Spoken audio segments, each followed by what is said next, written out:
Well, someone looks pleased with himself. It's true what I'm hearing, then? Nothing escapes you, Lady Karen. It's true. Kupka is dead. No more looking over our shoulders, then. Good. I'm starting to get a crick in my neck. Don't let it go to your head, though.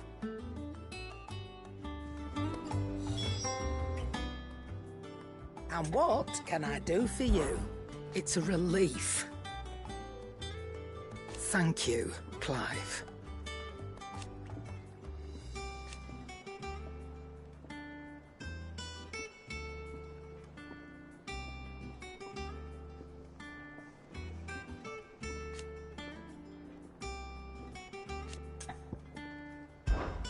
Go on, then. Finished, are you?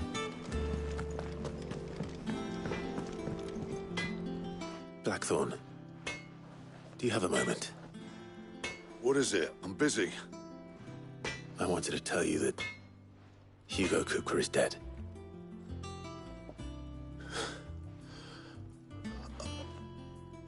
I can't tell you how long I've been waiting to hear those words. This is it then. A new beginning under a new Sid. I'll try to live up to the name.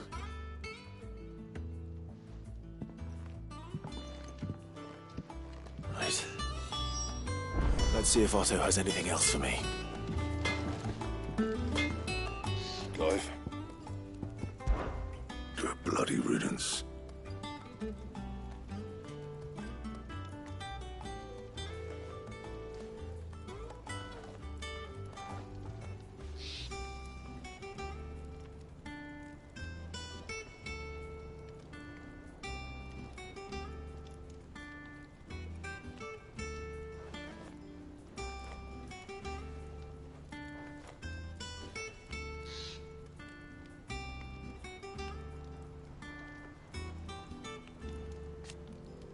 One included. What's that for, dear?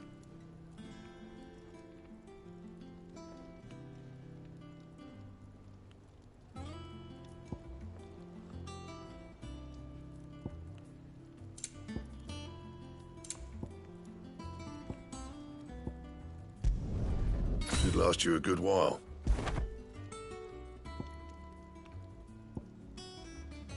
Anything else? He cracked the crystals.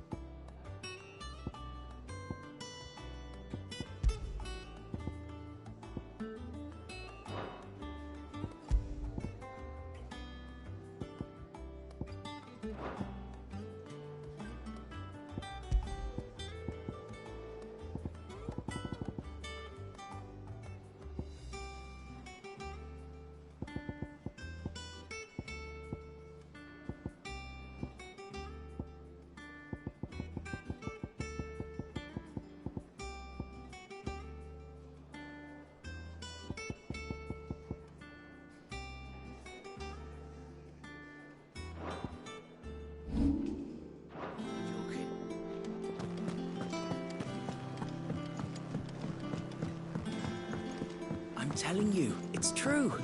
I heard it from Otto's own lips.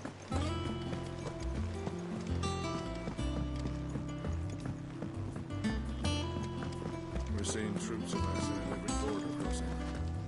And that's... You barely sat down since you came home. Vivian got you running errands or something? Just spreading the word.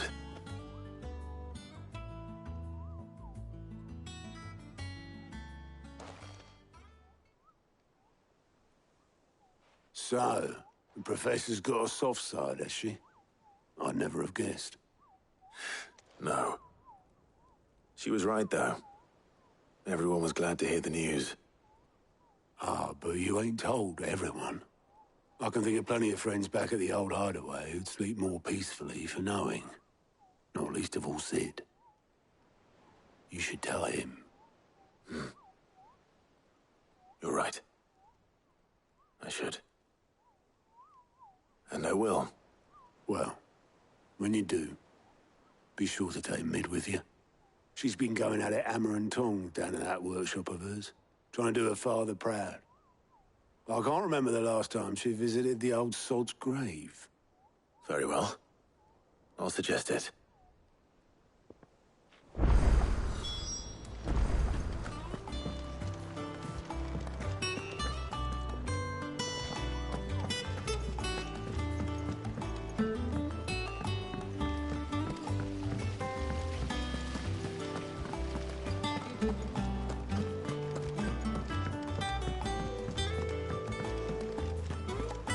Think Mid might need some help. If I don't come up with something soon. All right, Clive?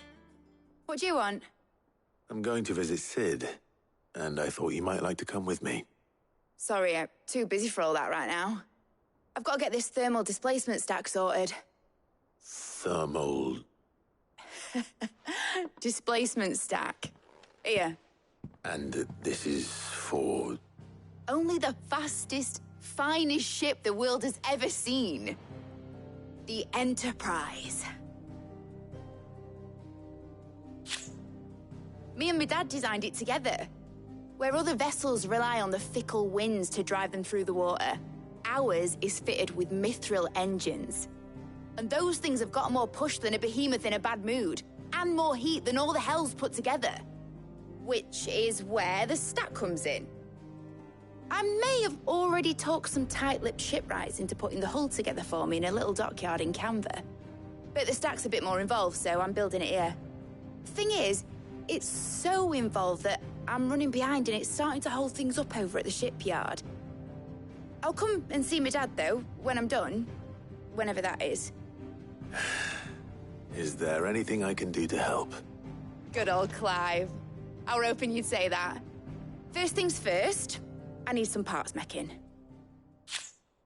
The stack will be made up of 3 major components. There's the plating, here, that channels hot vapors away from the engine. The helm over the top, that disperses all that heat into the air. And the shielding around the sides. That stops the rest of the ship from going up in flames. A full suit of armor, then? Probably best to take it one piece at a time. Then you'll need to start with the plating. Everything else fits onto it. I've got the designs and the list of materials here. Show these to Blackthorn. He'll know what to do. I can't make head nor tail of them. Luckily, you don't need to.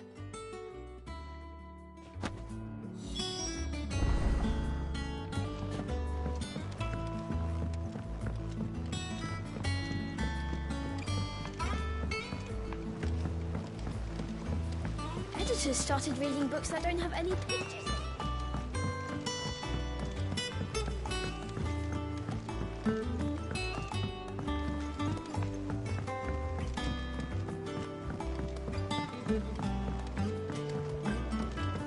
I went up to give some greens to the chocolate.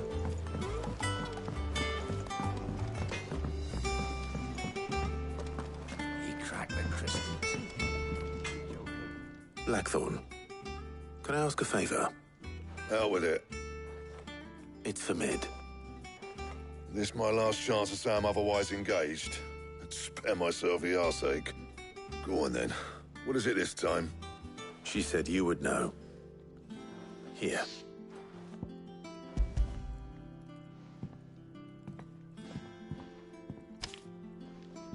Krieger's Teats. Well, I don't know what the hell you'd want this for, but I can make it. Won't be easy, though. And I'll need help. Get Gavin in here, will you? All right.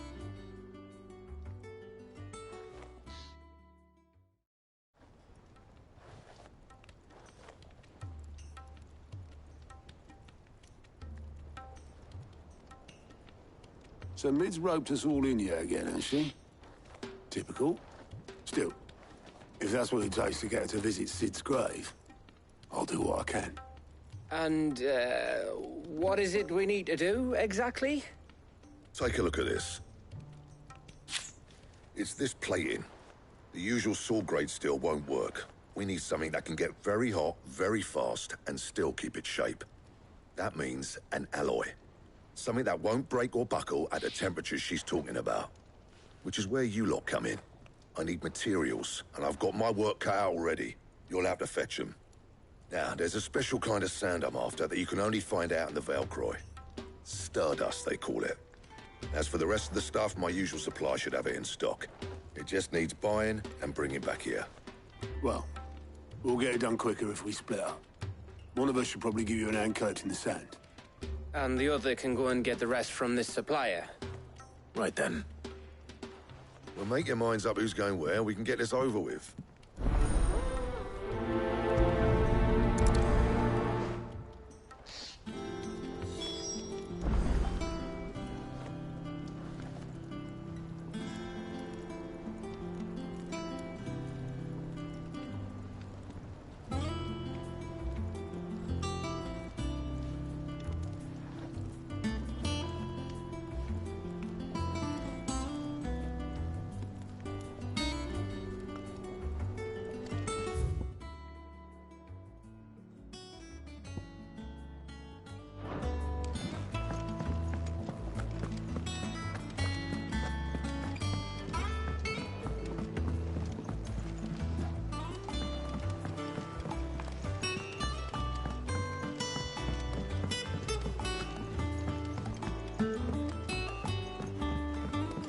We're seeing troops amassing at every border crossing.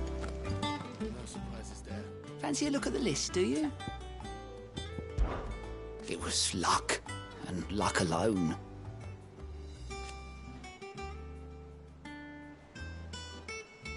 But now...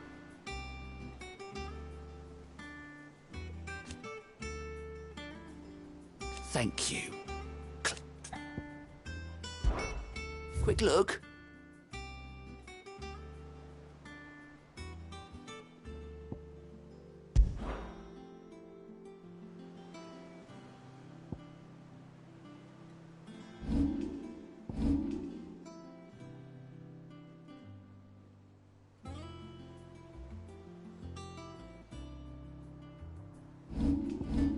Seen enough?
Take a sniff, good sir.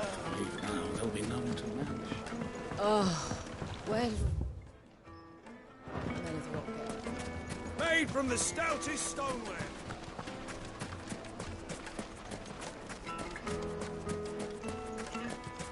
No, I'm telling you, it's gone.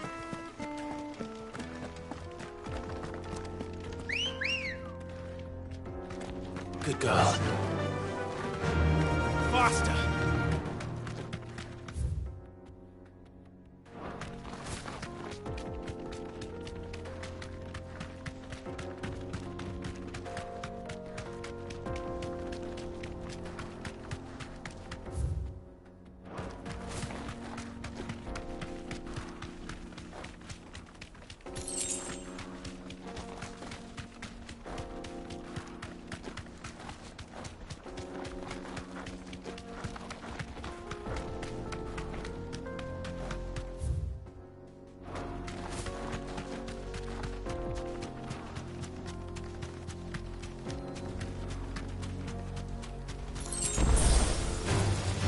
Enough of you, are there?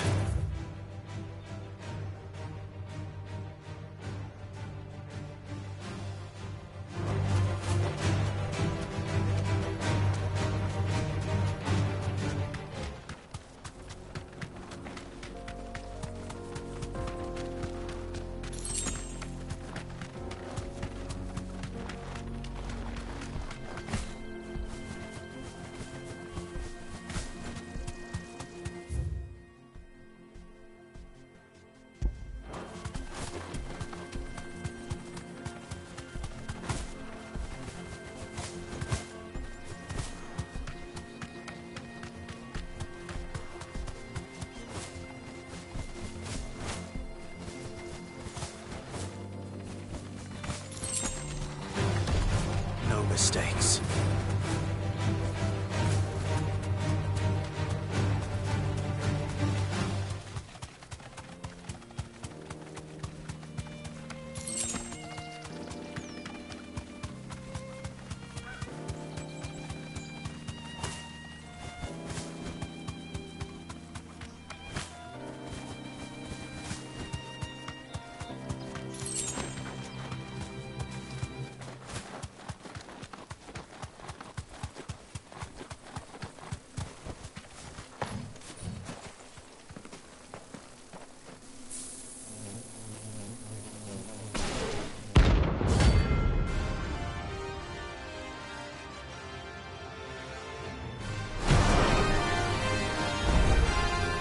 They don't look happy.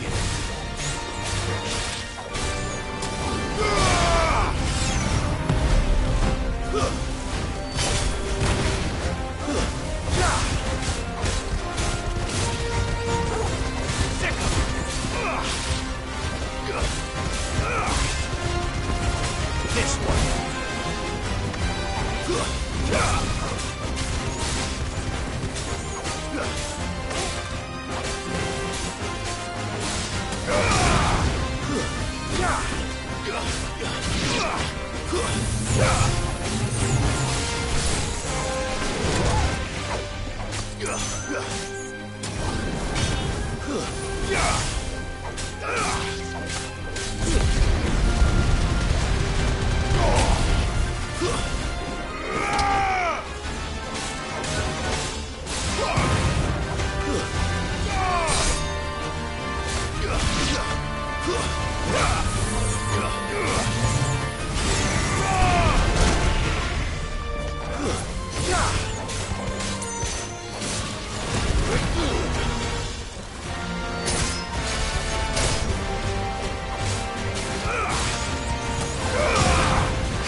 Peace at last.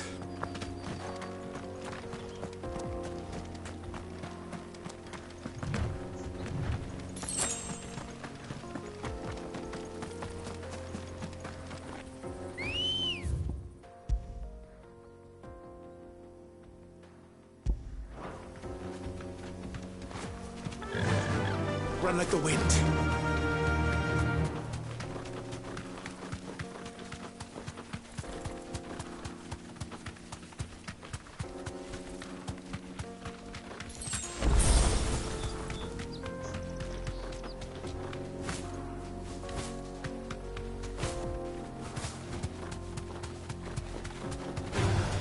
This won't be easy.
Don't get surrounded.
Playtime for the pack, is it?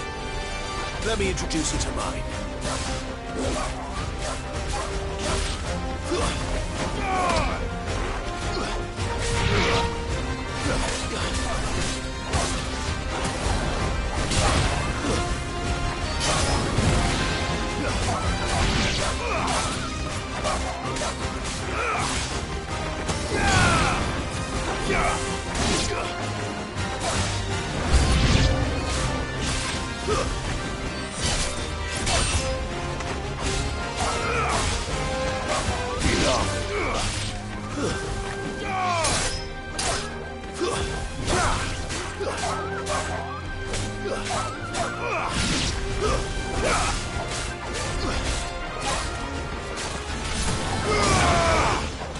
Nice try. Farewell.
when there was one.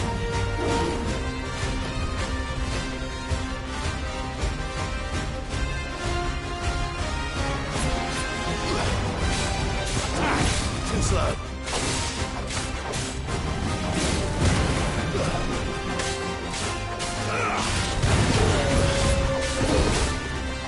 All yours, Torgal.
Nice try.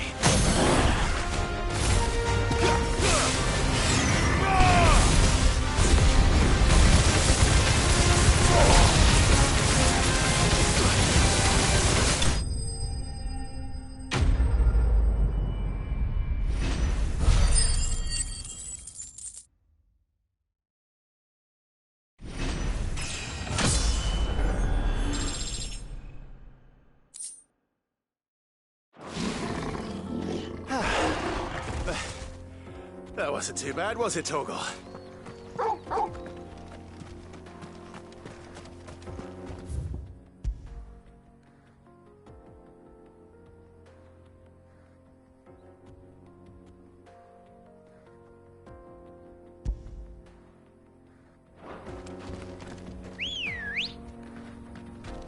Come on.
Be safe.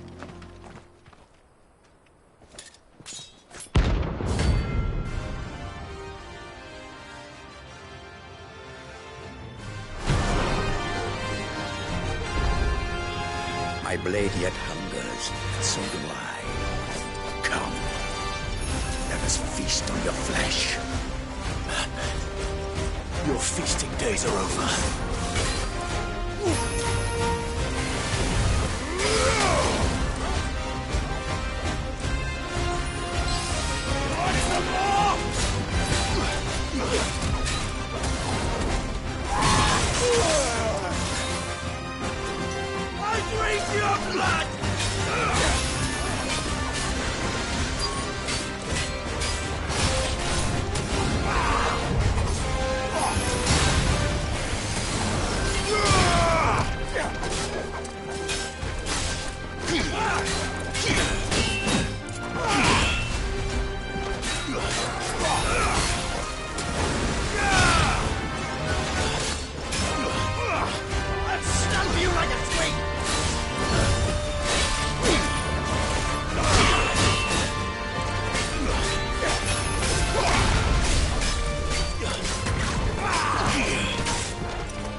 Those who kill for sport deserve no better.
Faster!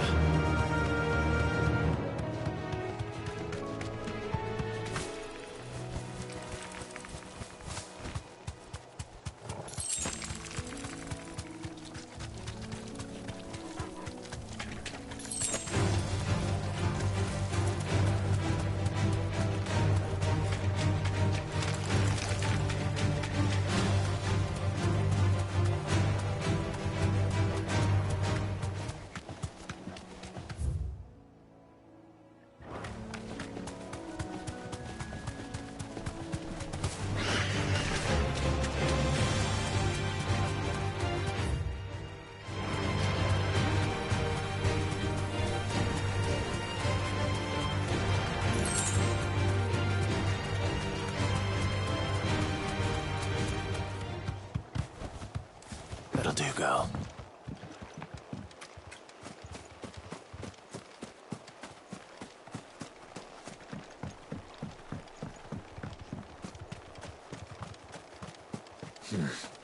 Not here.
Seems this one has a little more life left in it.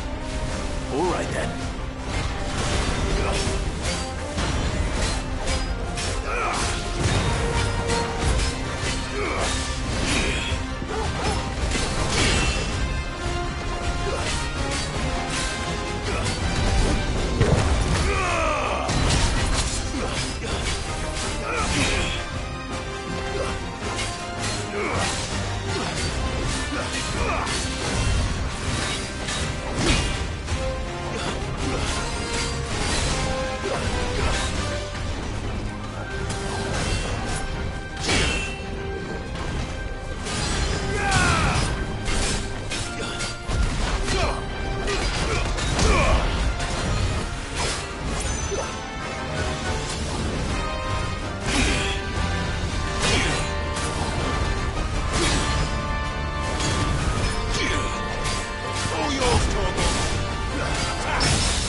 This one.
back to sleep with you.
Good day to you.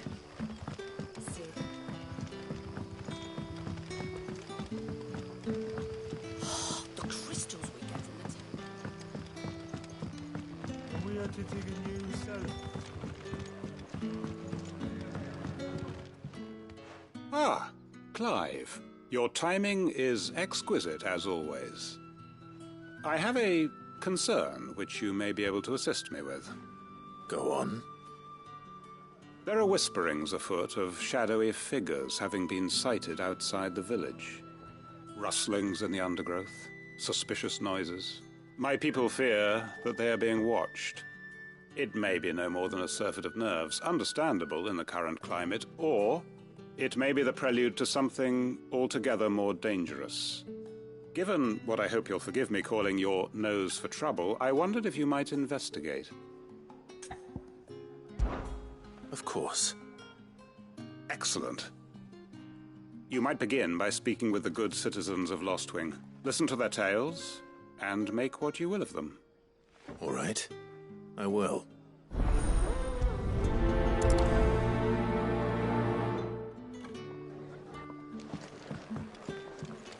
Hello. Right. Let's see what the people of the village have to say. I'd better find out if this is just nerves, or something we need to take more seriously.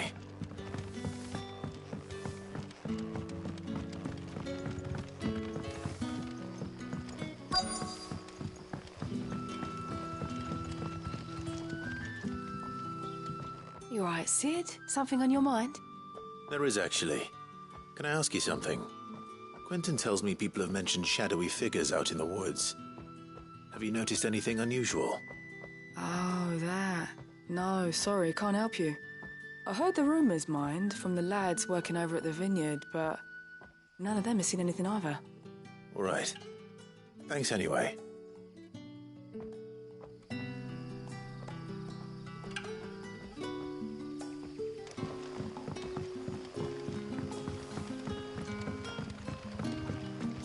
The crystals we get from the tailor all but...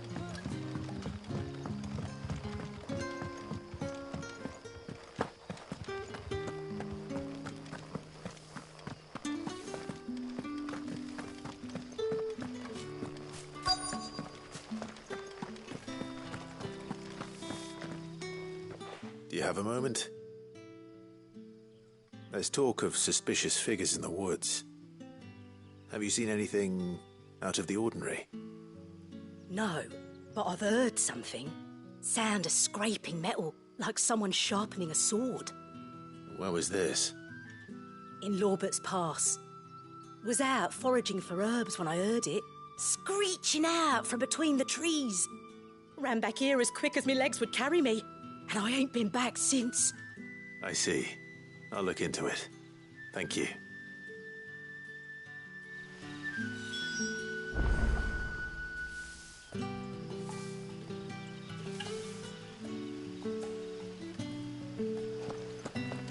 Seems Lorbert's Pass is our best bet, then. What do you say, Torgal?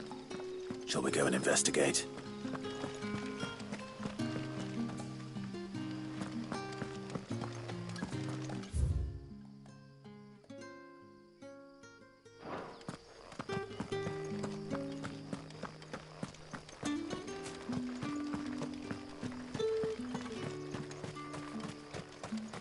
Ambrosia won't help me here.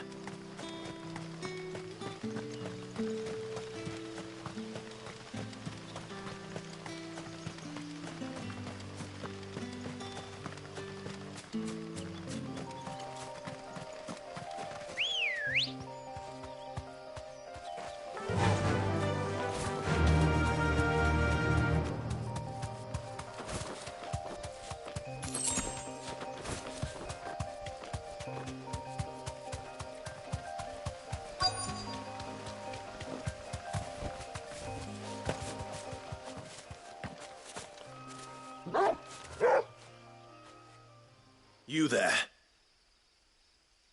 Fuck! He's seen us. Get them before they escape! Black shields. Here. What the hell are you doing here? What is it to you? Not that we give a damn. All that matters to us is that you don't leave here alive.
Nice try.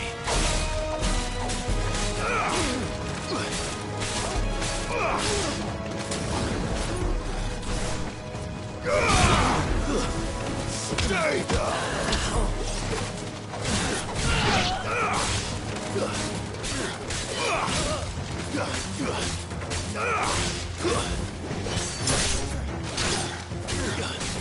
Over here! Now, Portal! Finished!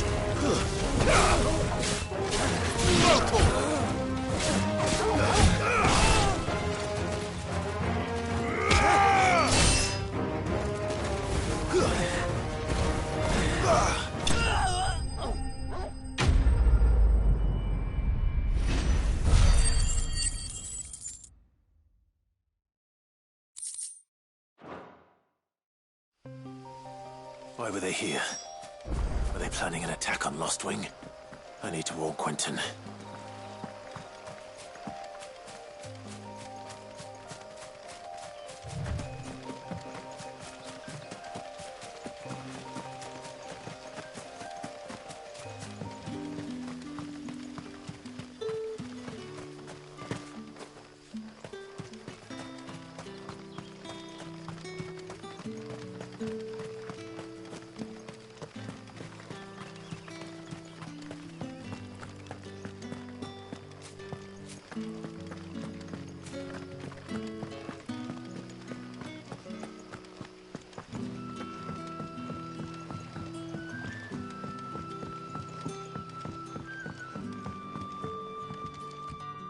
Clive, how goes the hunt for our sinister figures?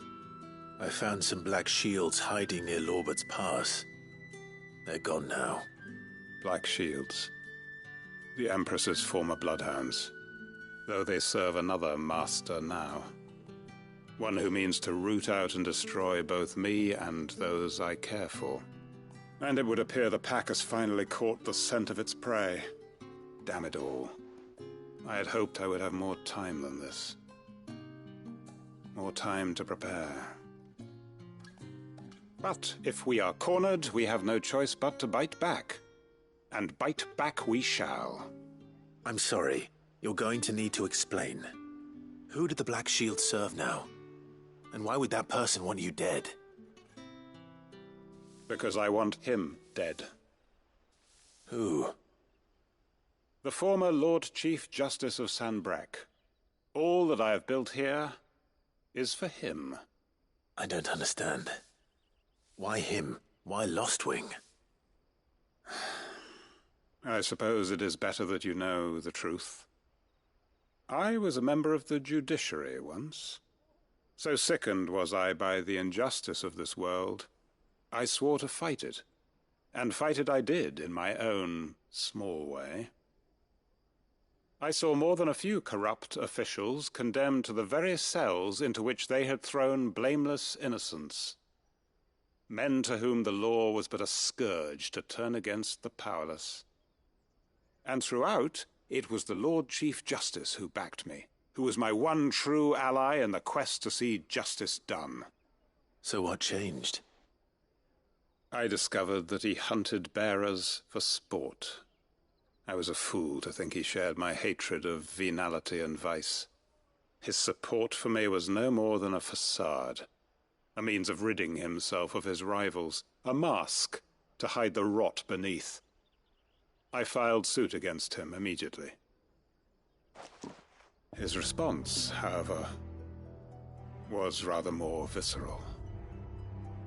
He had my entire family slaughtered, and he faced no punishment whatsoever. I lost everything. My loved ones, my livelihood, my position, the faith I had once held that any modicum of justice might be achieved through the courts. So I set about enacting my own. I tracked down every soul who served him, and slit their throats myself. But the man himself proved an altogether more difficult target. With money and power come protection. And so I saw that I would need an army of my own. I came here to Lostwing and began recruiting like-minded individuals. And everyone here knows this is why you do what you do. Of course. They too have lost loved ones to the bearer hunts. Seen faultless friends sent to the gallows to spare the guilty. All under the watchful eye of the Lord Chief Justice. Our wounds are the same. And our cause is the same. We are comrades. And our revenge is already in motion. We know where he hides, how numerous and well-trained his guard. What we did not know until now, however, was that his plans may already be in motion too. Quentin. Our time is short. He may move against us at any moment, unless we move against him first. My friends and comrades, it begins. Make ready for war.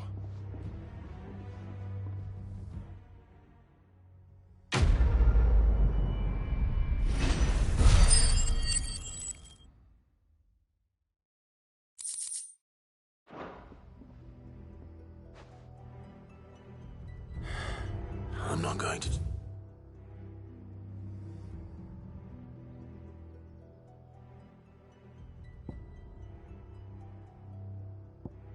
Change his mind.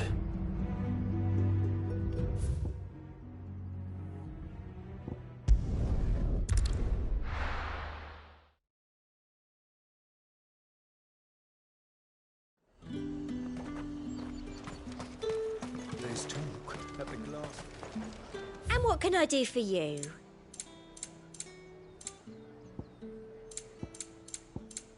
Come back again.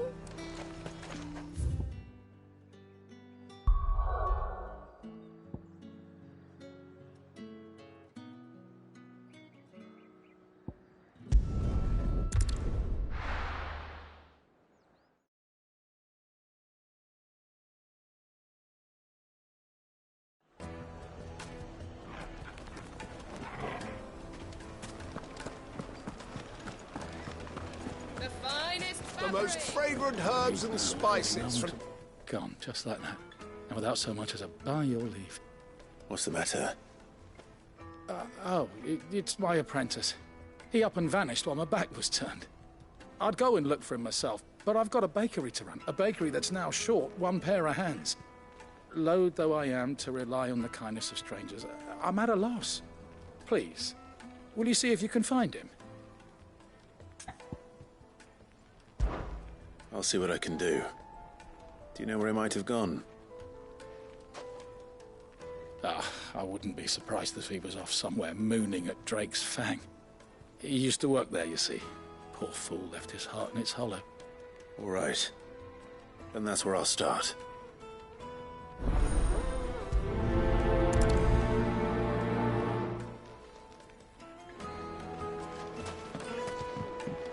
Oh, where's your mentor?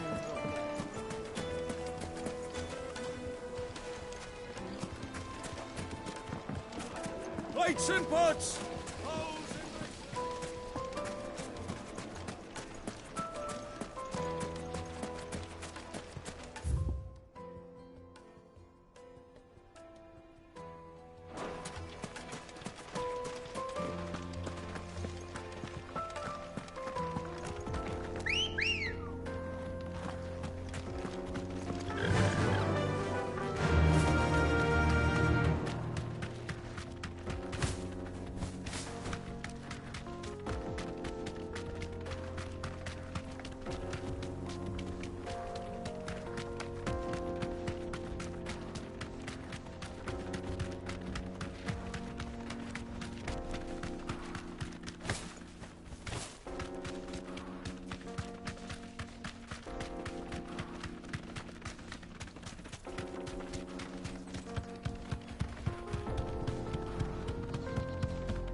Excuse me. What do you want? The baker sent me to find you. I am a sorry, selfish sod, aren't I? Certainly not a baker. Master must have ruled the day he took me in. Time was the sight of the Fang used to calm my nerves. But now look at her. I take it you missed the Mother Crystal. I hated her, but she was all I knew. Worked her mines for years. And when she shattered, part of me shattered with her. I had to trade my pickaxe for a rolling pin, but I'm no good at baking. Every loaf I touch collapses. My bread's as hollow as I am. She was the only thing that could fill the hole inside me. Oh, I loved her, damn it. But now she's gone. She's never coming back. What am I supposed to do? I ask her. How does a shell of a man learn to live again?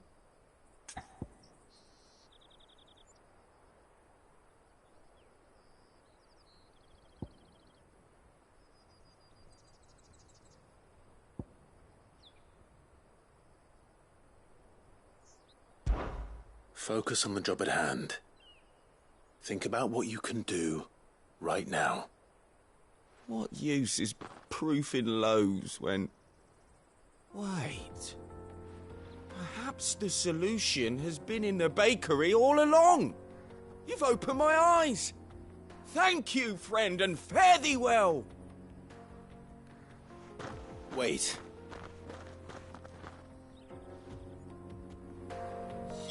Suppose you won't be needing an escort then.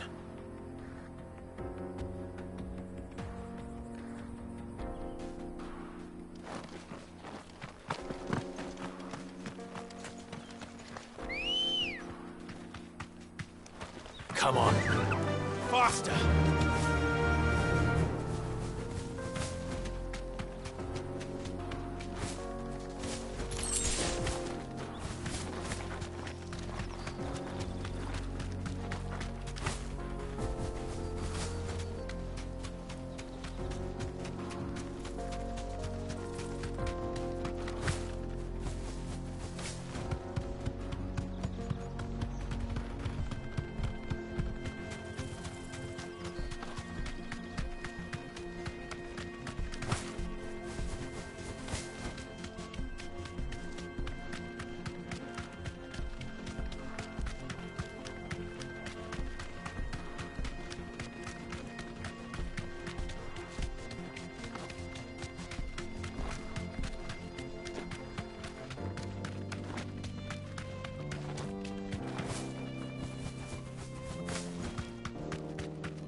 Back to the stables, girl.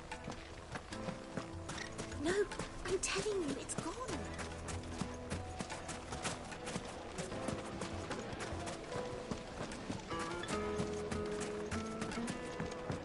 Oh, where did all the men go? Light meat and dark, fresh from the grill. Ah, there you are. The man who lit a fire under my wayward apprentice. Though I worry you might have stoked the flames a little too high.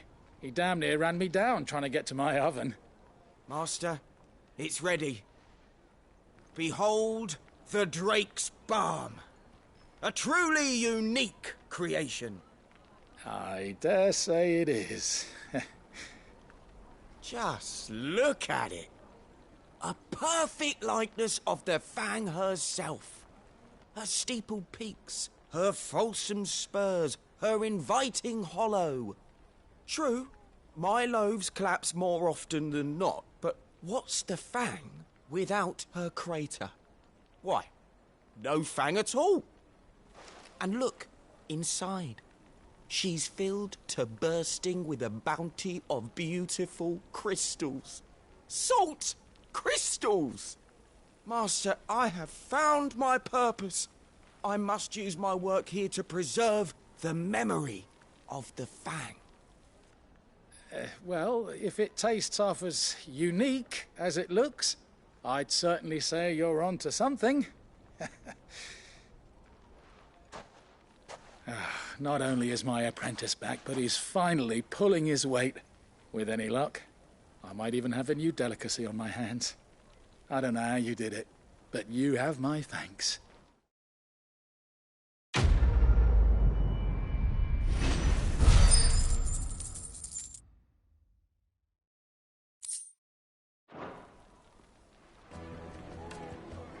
Now, Dusan, I know you're keen, but do you have to use the... It would make her fine.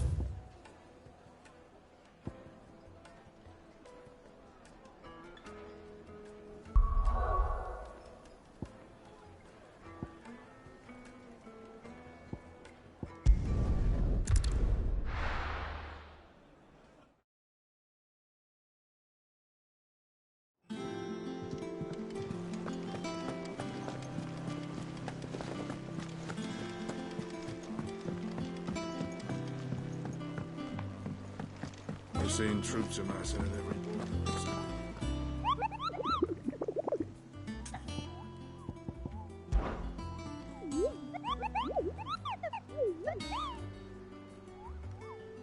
You mean the Iron Kingdom?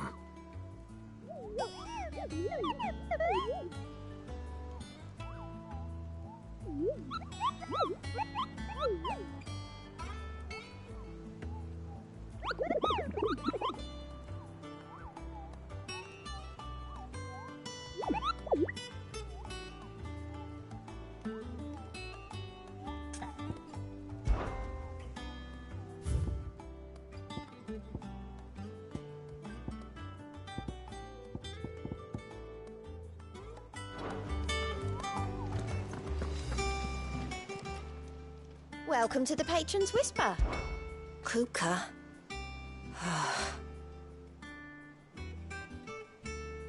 But when I close my eyes,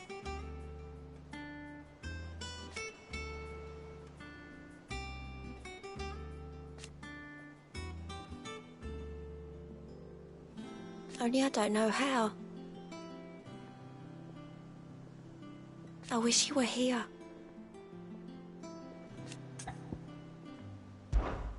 Is everything we've received and everything promised all yours?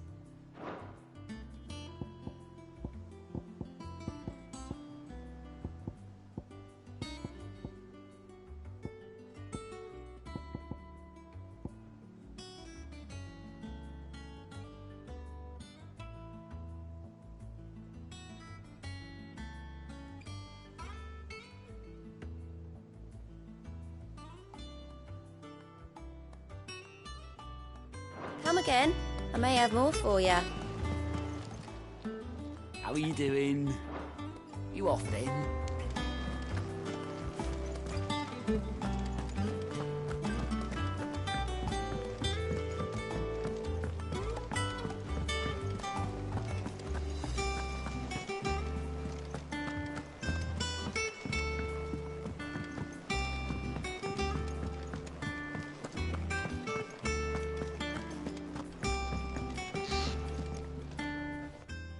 You going after the Stardust then, are you? Which one of these two lucky souls is going with you?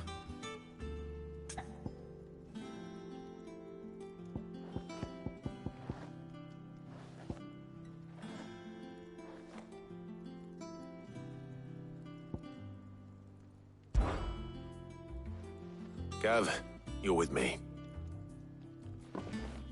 All right, then. So, where do we find this Stardust stuff? There's a river that runs through the southern reaches of the Velcroy. It's the black sand that washes up on its banks that you're after. Southern reaches of the Velcroy, eh? That's down past Dalamil. I'll go and scout the place out. See about hiring us a wagon to bring the stuff back to. All right. I'll meet you by the river. While you're off having a paddle, I'll pick up the rest of the stuff from Blackthorn's supply. Take care. You two, eh? Don't go letting them fleece ya. Fleece me? I'd like to see him try. In your own time.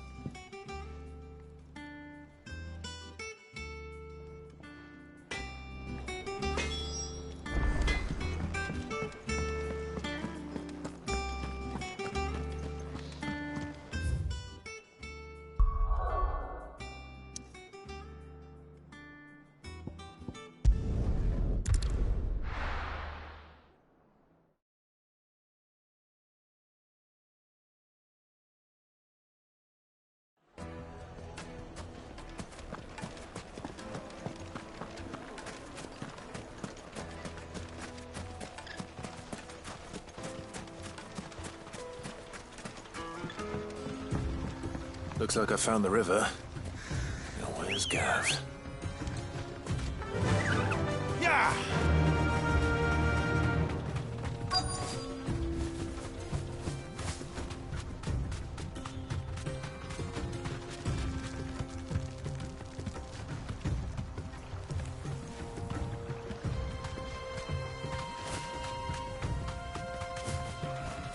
You deserve a rest. Sorry to keep you, Gav. Better late than never. I've had a quick scout about, and I reckon round here's our best bet if we want to grab as much of this Stardust stuff as we can. Don't know what Blackthorn's planning to do with it, though. I asked over in Dalamil, and they seem to think it was worthless. But if Stardust is what Blackthorn wants, Stardust is what he'll get. There's plenty of the stuff lying about, just begging to be bagged. Then let's get bagging, shall we? We shall. Race ya.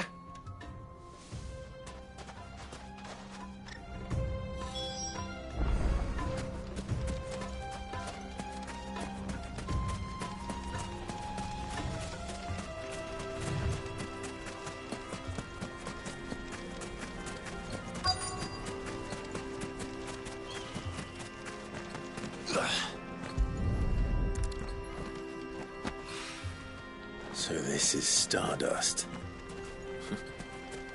It just looked like black sand to me.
Mogul! Kill!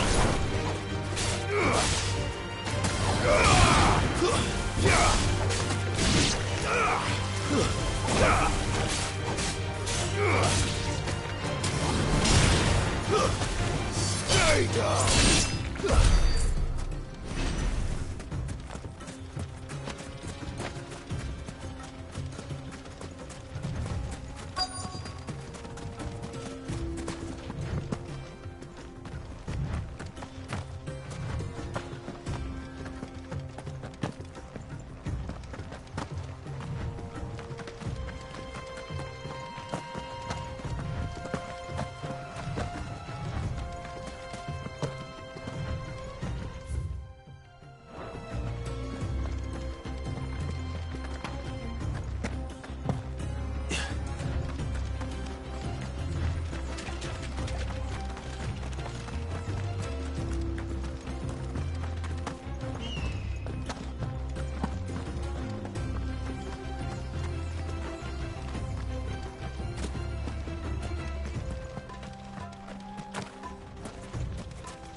That should be enough for now.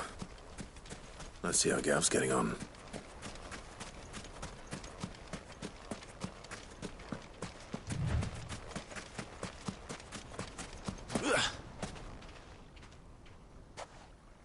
You finished? How much did you get? Enough. I hope.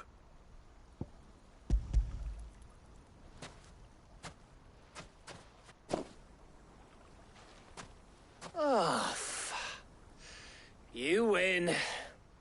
That might even be enough for old Blackthorn. Hey, before we go, do you mind if we have a chat?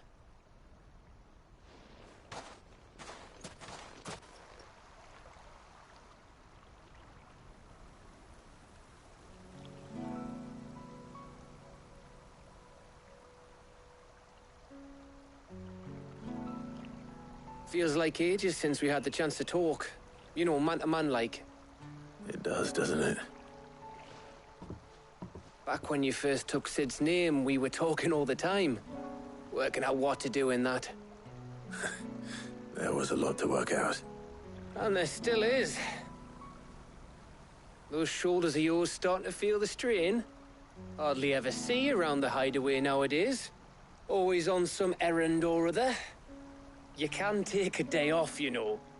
Says the man who spends most of his time behind enemy lines. Only 'cause you keep sending me there. I know I can count on you, Gav. Likewise.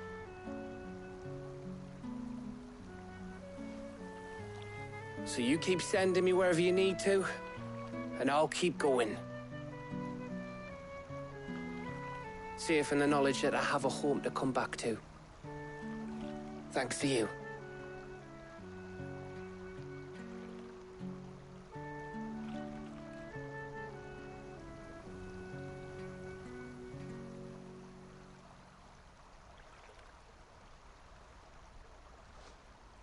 Right.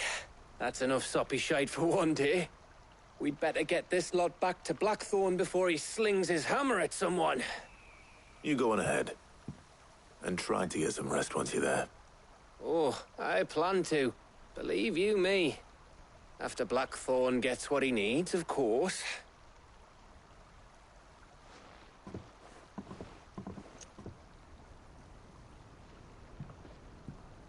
Right. Ready to go home, boy?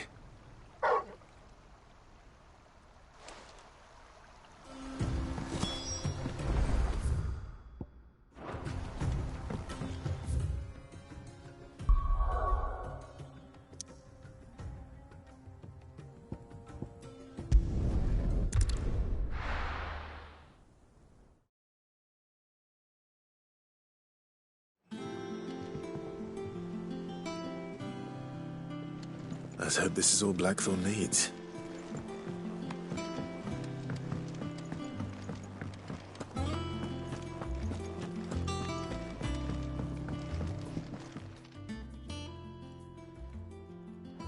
Blackthorn, got everything you need? Yeah. Yeah, I do. Cheers for the stardust.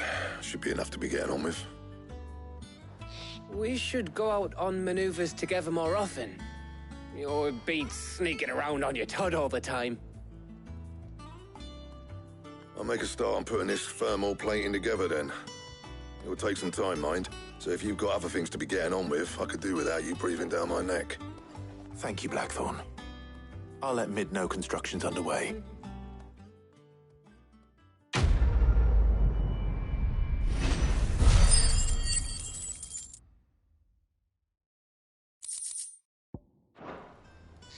Suppose we'd better be getting back to work too. Give us a shout if you need anything.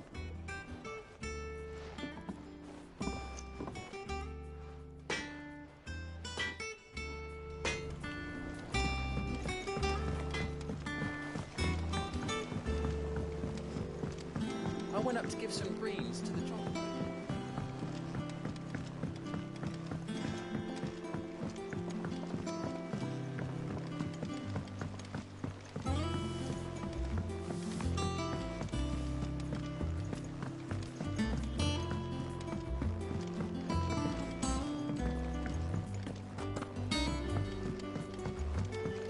Editors started reading books that don't have any pictures.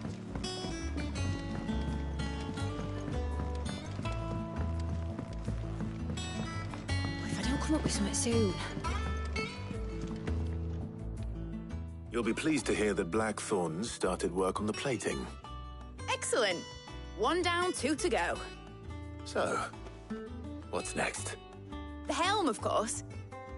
For this, we'll be repurposing fallen scrap. Salvage from the ruins? I thought that material was all but impossible to work. Ah, but we don't have to. I'm sorry. Just so happens there's one particular ruin that's broken into exactly the right shape and size pieces for what we need. What's the name back there? I'll give you all the details. What's her name? Right.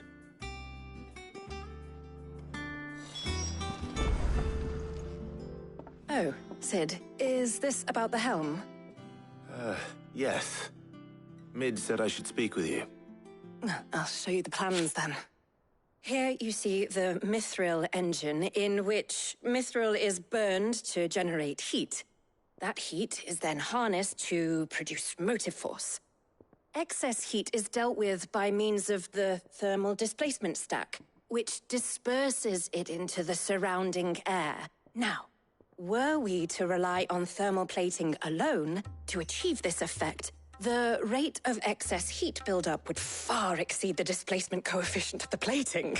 In other words, the reactor would overheat and eventually explode. This is where the helm comes in. It connects to the plating, you see, and serves as a sort of thermal sink to absorb all that excess energy. Our experiments have shown that fallen ceramics are remarkably thermophilic. They can withstand and absorb levels of heat far above anything we are able to make today. And not only that, they're also waterproof and immune to rust, making them the perfect material for our protective hood. Why, if sea or rainwater were to enter the reactor proper, it would vaporize instantly. The forces produced would tear the ship from stern to... You can stop there. I understand. Mid said we might be able to use parts of a fallen ruin. Where would I find it? Ah, yes. It's in Lorbert's Pass, near Lostwing. The thing is, well, I probably should have arranged to have the pieces we need brought here sooner. You see, a certain unwanted visitor has taken up residence there. It's no longer a matter of just walking in and taking them. It's, going to be considerably more dangerous than that. I see. Then I suppose I'd better deal with this unwanted visitor for you. Would that help? Oh, very much. Thank you, Sid. I'll gather my team and head there right away. We'll meet you outside the ruins.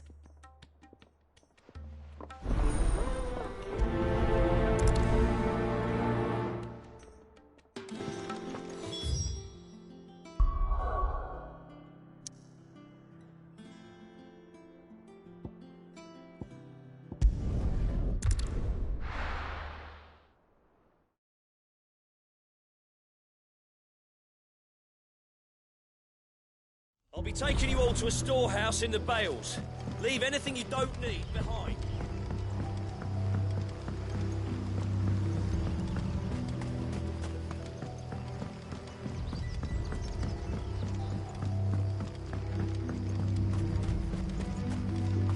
If you're ready, we leave at once.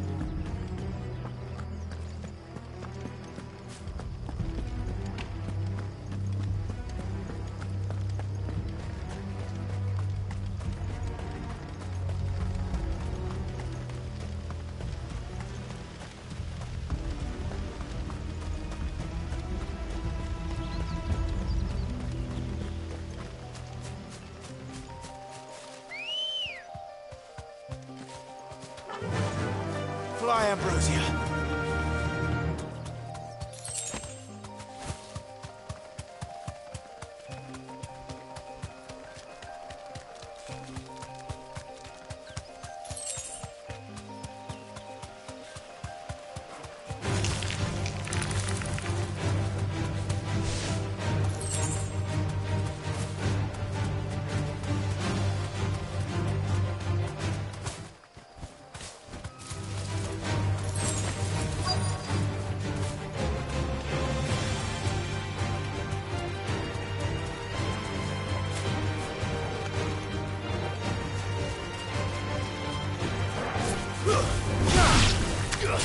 This one.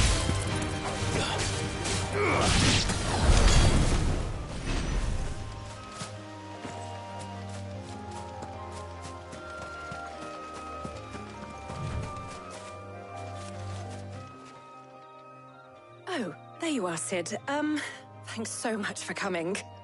The, ruins are just over there, as is the creature I told you about, I'd imagine. Would you mind? Of course. I'll be right back.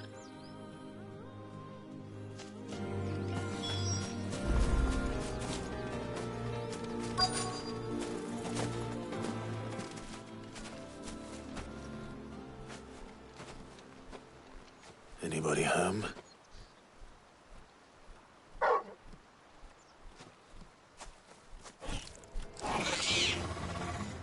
This must be our unwanted visitor. Time to go.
The things I do for you, Mid.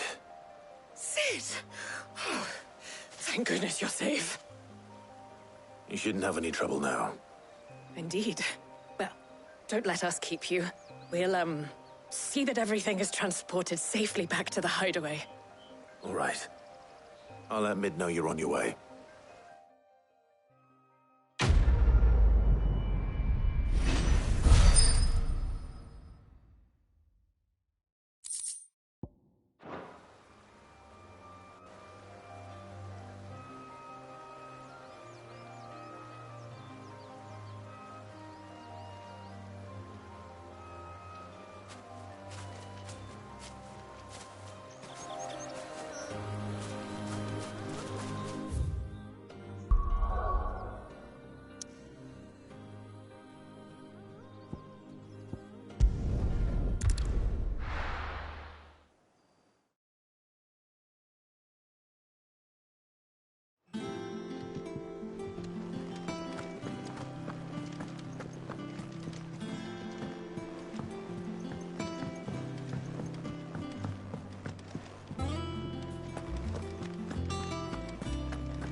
Editors started reading books that don't have any pictures in.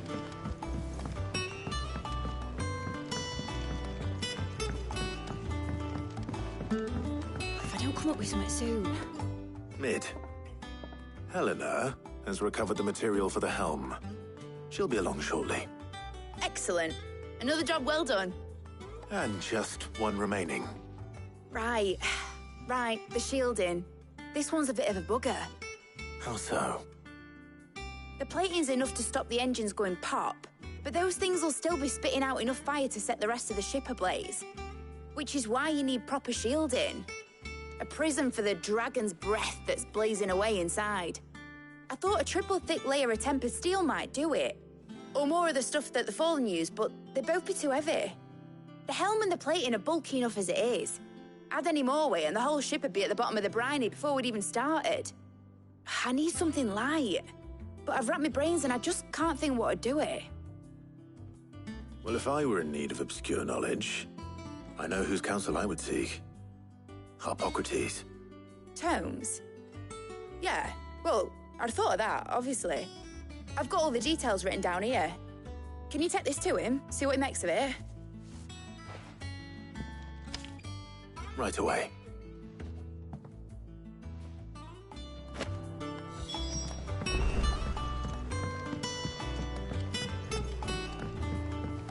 Think Mid might need some...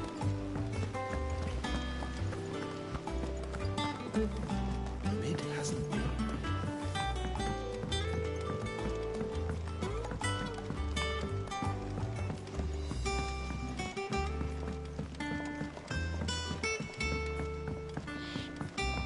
I went up to give some greens to the...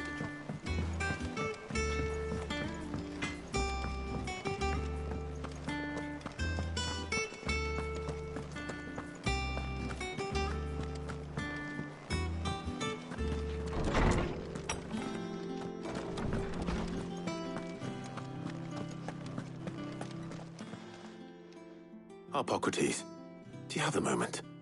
For you, Clive? Always. Well, actually, it's for Mid this time. Could you take a look at this?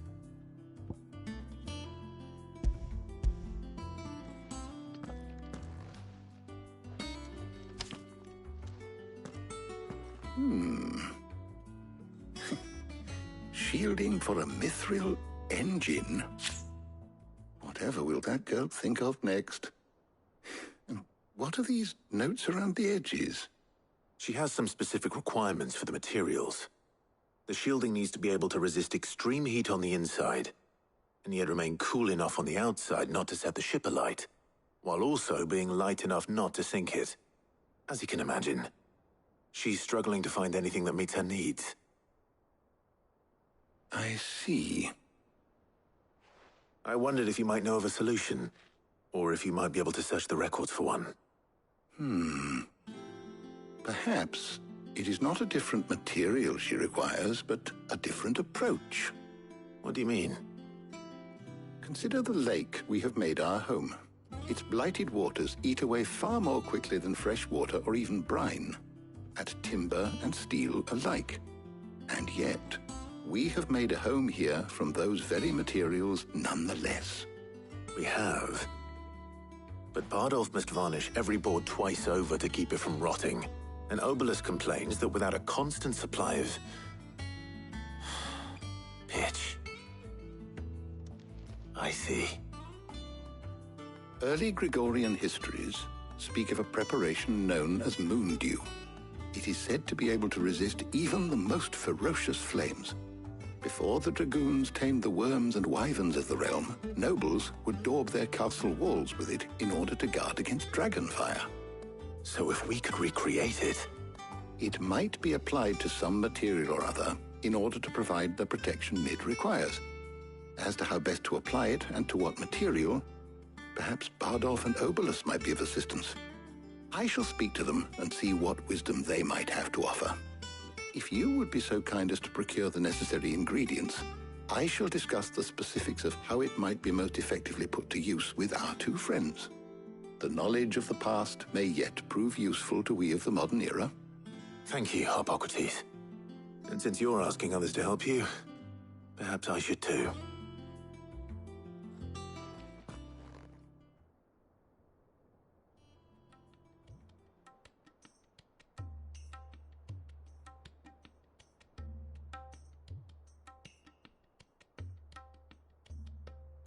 So you need a hand, do you? We do. I'll be heading to market for the ingredients we need. I could do with some help. And some company, too. The other can assist me in researching how best to prepare the shielding itself. Can we count on your aid? Always.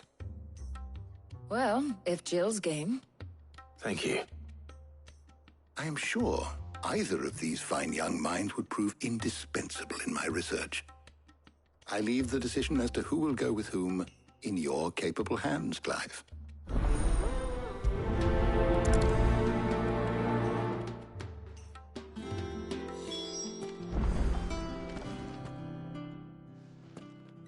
So, Clive, have you made your decision?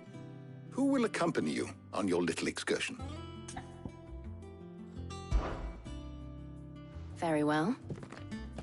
So then, what do we need to find? I have taken the liberty of preparing a list. Here. White chocobo eggs. Pepio nuts. Are you sure this list is right? Everything on here seems very edible. I would have thought the ingredients would be a little more exotic. Though these items may seem mundane, they have potent effects that are rarely exploited, effects for which they were once highly prized. So much so, in fact, that they were harvested almost to extinction, hence moon dews having fallen from favor. Now, of course, they can be obtained with ease. You should be able to find everything you need at the market in Northreach. Is that so? I've been meaning to visit Northreach anyway. I'll set out now. Join me there when you're ready. I will. Until then.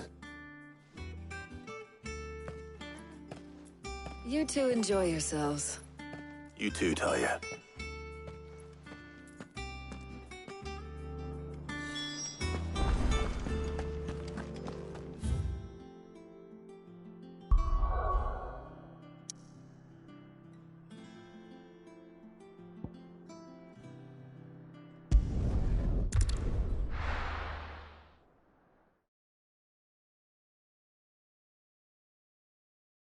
Now, where's Jill?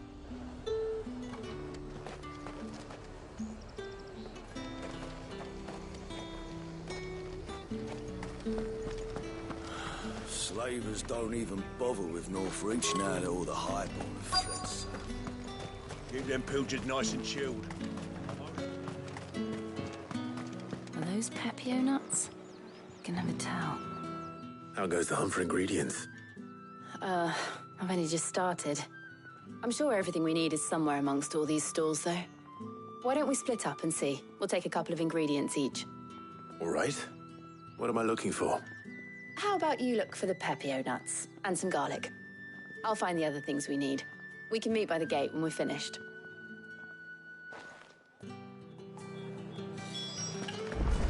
Up! You'll not find a bruised... Fresh cuts. Come and get them before they're gone. You haven't much, but you're free to look.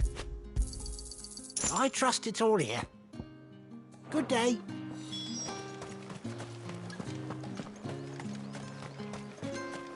How the hell is anyone supposed to afford... Buy, sell, or be gone. Go on, take it. If that's what you want. Go on, take it. That's everything. Let's see how Jill's getting on.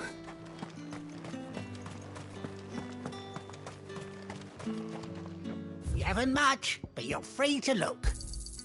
I trust it's all here.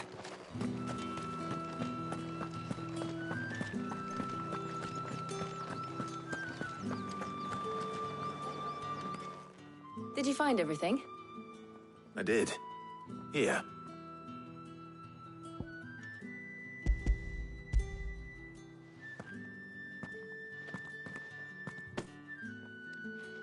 Garlic and pepio nuts. Perfect. Now all that remains is for Harpocrates to somehow turn all this into what Mid needs to keep her engine cool.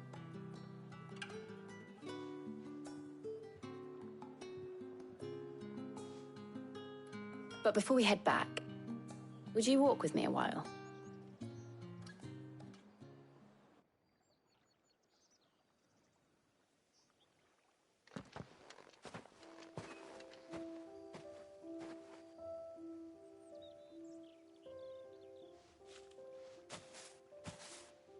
Thank you for asking me to help you today.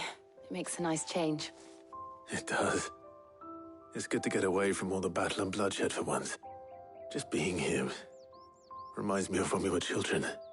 Do you remember? Walking down Market Street in Rosalith, taking in the sights and smells. How could I forget?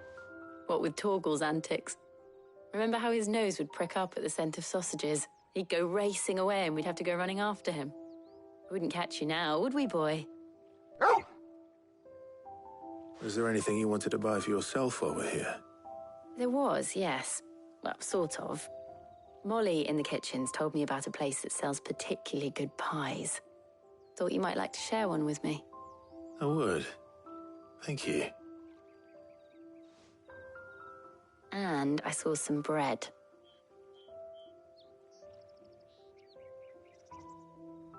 Big white cobs like the baker back in Rosalith used to make. What do you think? I thought we might get some soup to dip it in. But then I tried a slice of the butcher's dry-cured ham and it was just... oh. You all right? Sorry. It's just... you're right. I really do feel like a child again being here with you.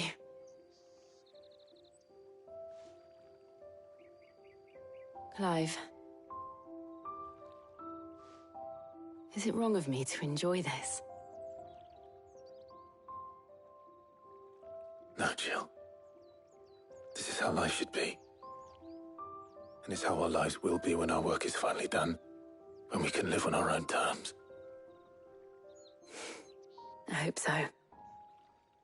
Thank you, Clive.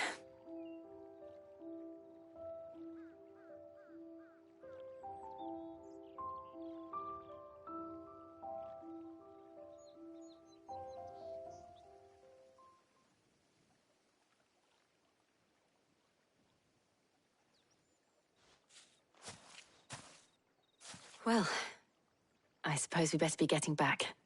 I need to give these ingredients to Harpocrates and Talia. I'll see you at the hideaway. Take care. I will. You too.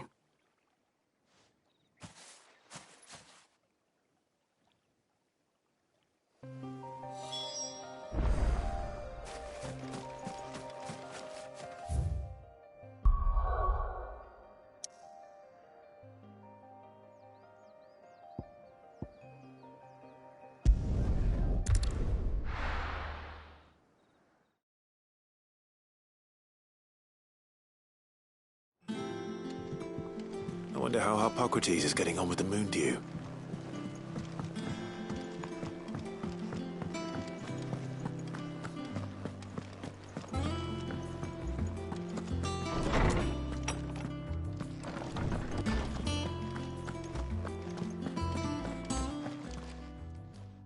How's work on the shielding progressing, Hippocrates?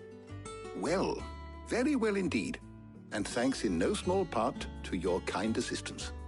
I was just explaining to Tarja how we might best go about preparing the moon dew. And now that we have all the ingredients, we may begin. You can count on me. I've mixed more than a few mysterious concoctions in my time. I'm sure you have. What about the shielding itself?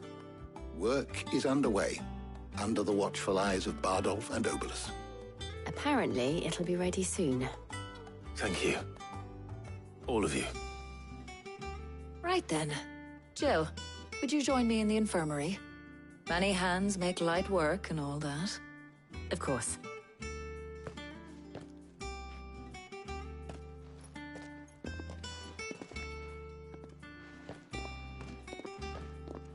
Oh, and Clive, thank you. It was nice just being with you.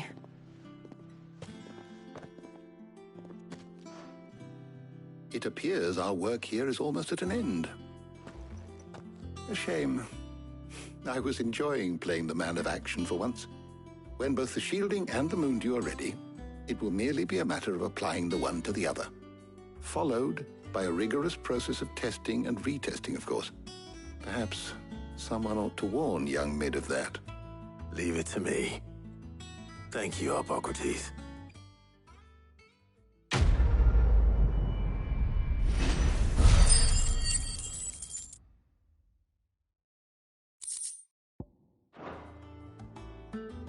Well, I'd better go and give Mid the good news then.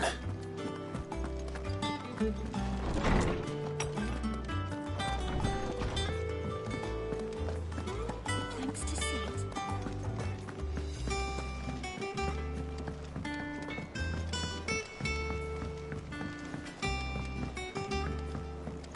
I went up to give some greens to the chocobo.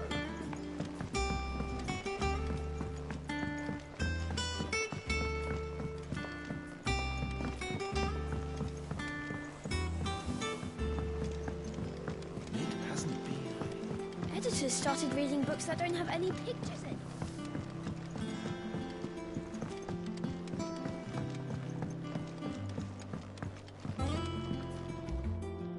Sorry to keep you waiting, Mid. But you'll be pleased to know that work on the shielding is underway. You found something for it? In a manner of speaking, Hippocrates knew of a substance that's highly resistant to heat, a coating that should provide the protection you need. He's supervising the construction and testing of the shielding as we speak. Brilliant! I knew you wouldn't let me down. Don't thank me. I'm just the errand boy. Right then, better start working out how to bolt all these bits together. To the Black Hammer!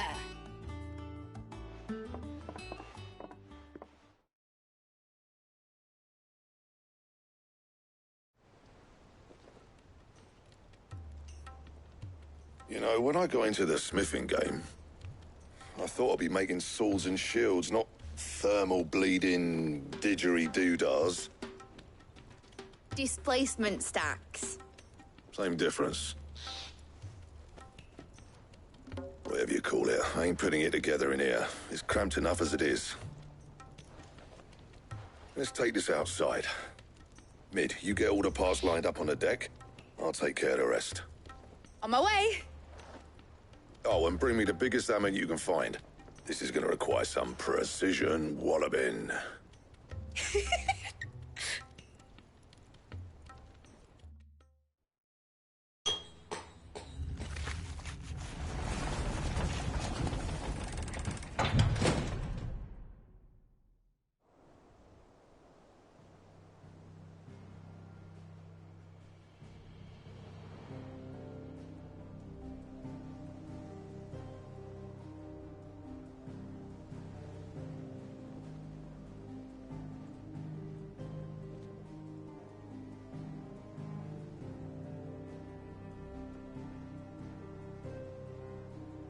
It's finished! It's finally finished! Thank fuck for that. I'll be feeling my hammer arm for weeks. Thank you, Clive, Blackthorn, everyone. That's one down and just 3 more to go. I'm sorry. Oh, didn't I tell you? The Enterprise has 4 mithril engines, and we'll be needing a displacement stack for each. You don't mean... Don't worry. Now they've got a finished one to work off, my gang in Canva can build the rest. Good luck to them, I say. Right, I'm off to get a sling for this elbow.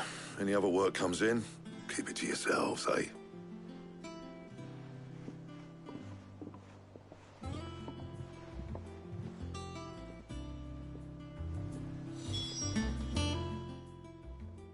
What's the matter? Nothing. Just daydreaming. Thinking about the Enterprise sailing off over the horizon to shores unknown. Searching for a land untouched by the Blight. Just like me and my dad planned. So if the worst came to the worst and every scrap of soil in the Twins turned black, we might still have a chance. That's what she was meant to be. You see, one last chance just in case we needed it. But now she's so close to being finished, I've realized I don't want her to be that. I don't want her to be just a lifeboat for us to cling to if things get desperate. I want people to sail aboard her by choice, not from the lack of it. In a world where we're not just trying to survive, but where we can actually live. I'm working on that. And I'll do everything I can to get you what you want. Don't you always? All right. My mind's made up. As soon as the Enterprise is fit to sail, I'm putting her under your command. Sod our plans, I'm trusting in yours. Are you sure about this? Something tells me it's what my dad would have wanted. He'd be proud of you. You were gonna visit his grave, weren't you? I was. And you can come too now that your little project is finished. Right. There's just one thing I need to finish up first. Won't be a mo. All right. I'll let Otto know you're coming. Meet us in the mess when you're ready. Aye, aye, Captain.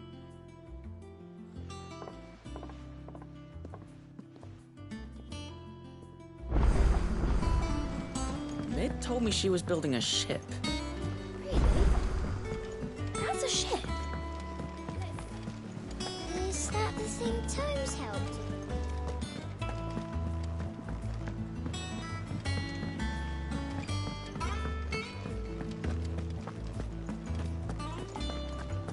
He cracked the crystal too.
I went up to give some greens to the chocobo, and do you know what it did? Only went and bloody bit me. Could be nasty. You should have tried.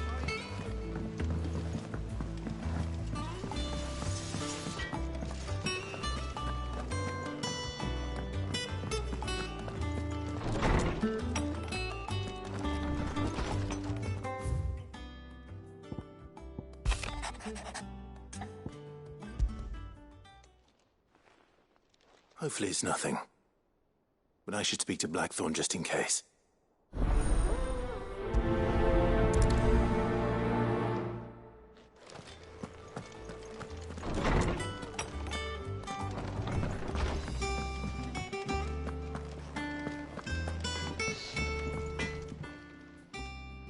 Blackthorn, do you have a moment?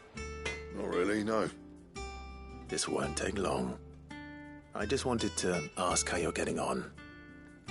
August was worried about you, that you might still be doubting your craft, even after learning the trick of that cuirass. Is there something else weighing on your mind? Perhaps sharing your thoughts might help. That bastard's like a dog with a bone. Still, you've got a keen eye, I'll give him that. He's just, well, Karen showed me something. Something I've never seen before. And that was? A sword. An odd-looking thing with a single-edged blade. The metal itself wasn't anything to write home about, but fuck me, the edge on it. You could slice a man clean in two with a weapon like that, and he'd be halfway home before he even realised he'd been cut. So that's what's troubling you? No. Not troubling me exactly. More distracting. Can't stop thinking, how do you get an edge that sharp? It's driving me mad.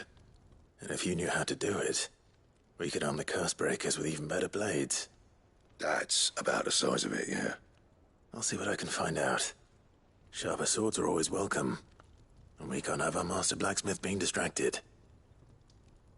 You're a soft touch, you know that. But I can't say I'm not grateful for it. Good luck, eh? Thank you. Let's see what Karen knows about this sword.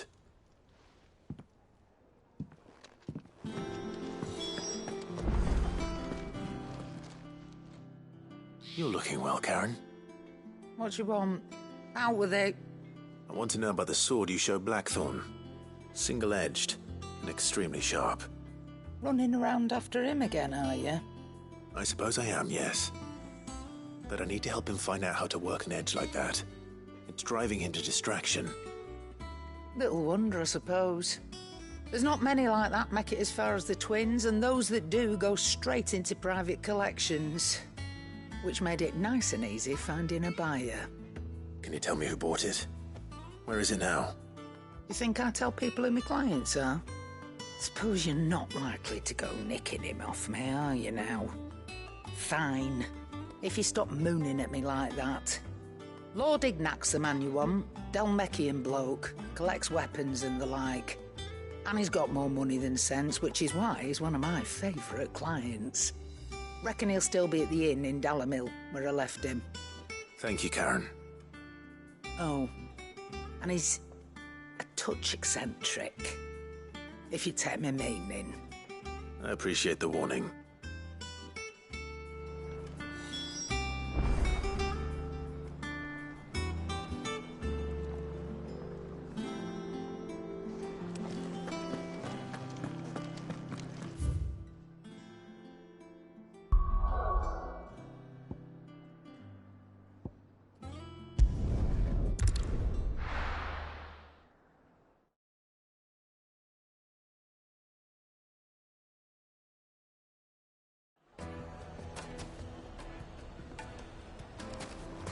People take notice of wealthy men. Shouldn't be too hard to track down Karen's collector. Fang is gone. The whole mother crystal gone. What are we going to do? Calm yourself.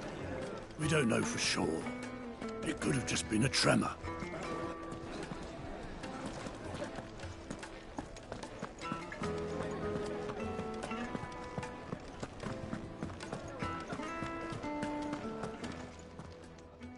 My reputation will be ruined! Ruined! Calm yourself, Lord Ignac, I beg of you, before you do yourself a mischief. Pardon the intrusion, but... Out! Get out! I paid for these rooms so I wouldn't be disturbed. Leave me be! Please, allow me to apologize. His lordship is going through a difficult time, and he's never been fond of guests arriving unannounced. Radim! Get rid of the filthy oaf this instant! Very good, Lord Ignac. Would you mind stepping outside for a moment?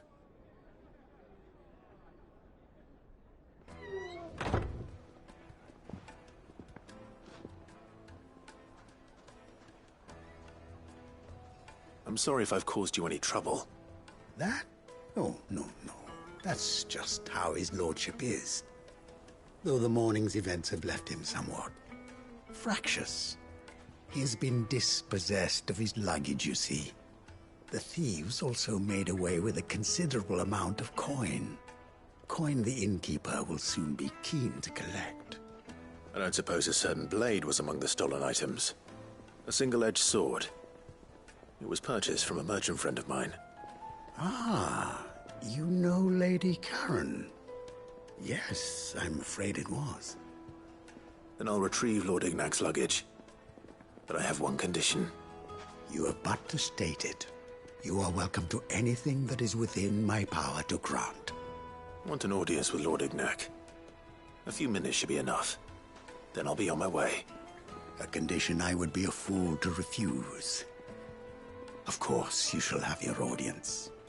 I don't suppose you saw where the thieves went. I did not, no. Though some discreet inquiries made on his lordship's behalf mean that I know where you might find them. The bandit's bed. Every ill-gotten coin in Dalamil is said to pass through that disreputable corner of the Valcroy. And that's where I'm heading.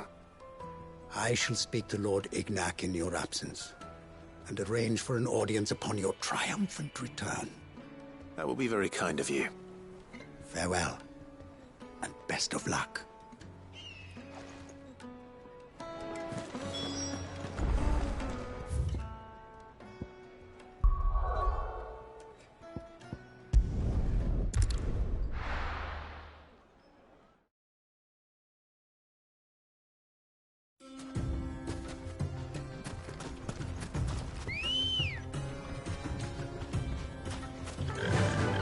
Fly, Ambrosia.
Got company! Come on, lads, let's tear the bastard's head off! This one!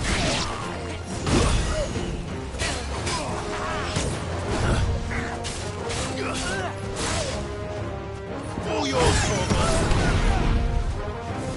Yeah!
This must be Ignac's luggage.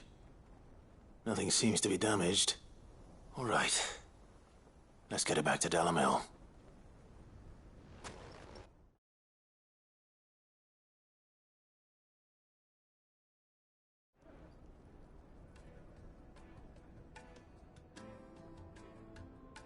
I hear I have you to thank for the return of my effects.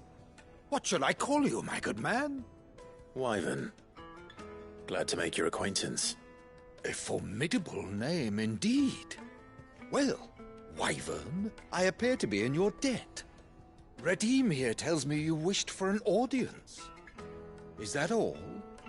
A few moments of your time should suffice, yes. You're a peculiar fellow, Wyvern. All right. Speak.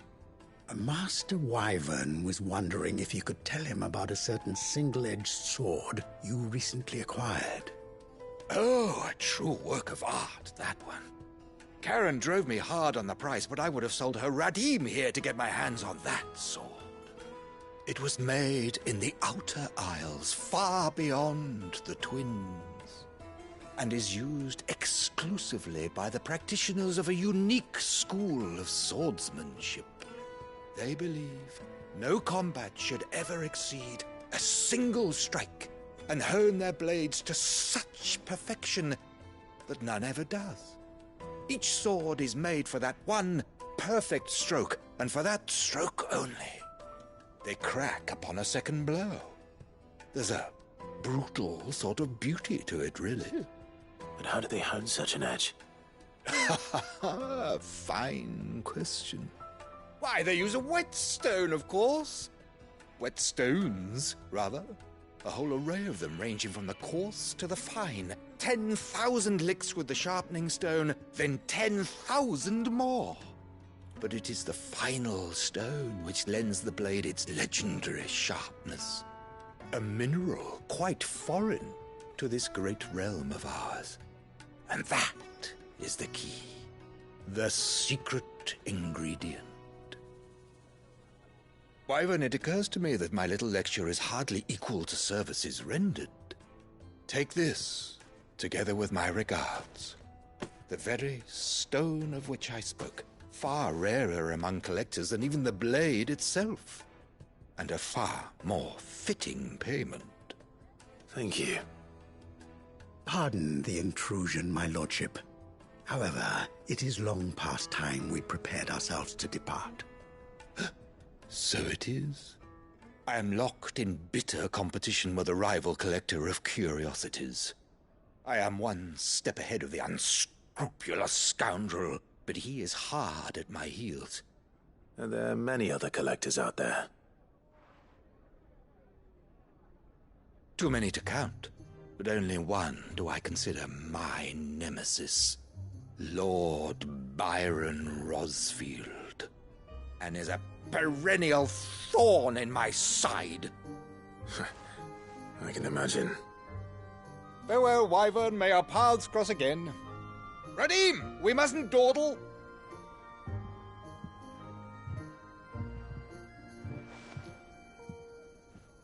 I think his lordship is rather taken with you, Master Wyvern.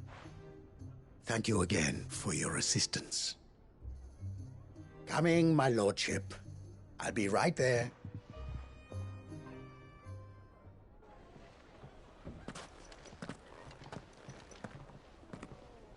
Trust Uncle Byron to find such an interesting rival. Now, let's see what Blackthorn makes of this whetstone, shall we?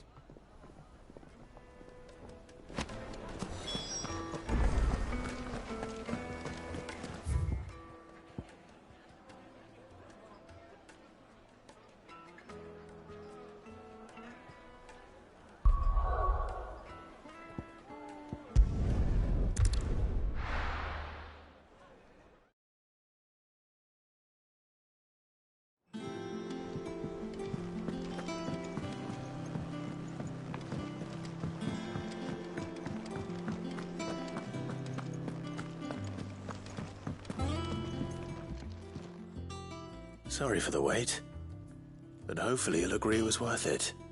You learned something about that sword, then? I did better than that.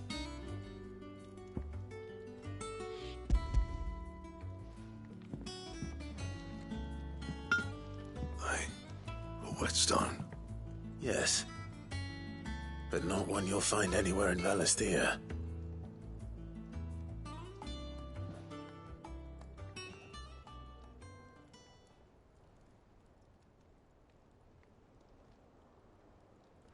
No wonder I couldn't get the same finish on the grinding wheel. One hit and all done, eh? Might not be so bad if all you ever fought were duels. Good luck on the battlefield. Your second opponent would be your last, no matter how good you were. Even so, is there some way it could be used to give the Curse Breakers an edge? I think so, yeah. With this whetstone and the right kind of steel, I could probably even make a twin of the blade that rattled me. But there'd be no replacing this little rock once I worn it down to a sliver. I reckon we get a dozen swords from it, if that.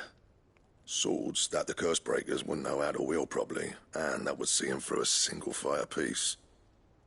Nah, no point trying to copy that thing. Be about as much use as a wax anvil. But finishing our blades with a whetstone this fine, now that's something to consider. And what's finer than fallen masonry, eh? Or more hard-wearing, for that matter. Just imagine it. Good Valisthean steel with an edge as sharp as any found in the Outer Isles. I won't make a copy, nah. I'll make something much better. I'm sure the Curse Breakers will be delighted.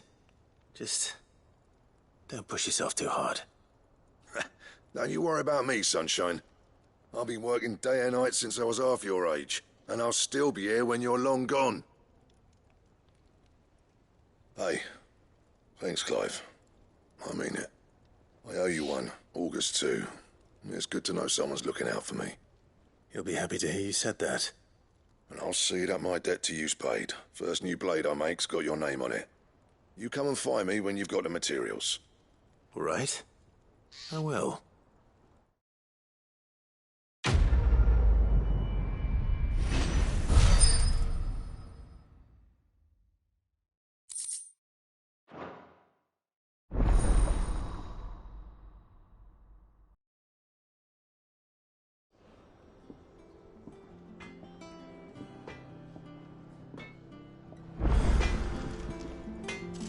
What do you need?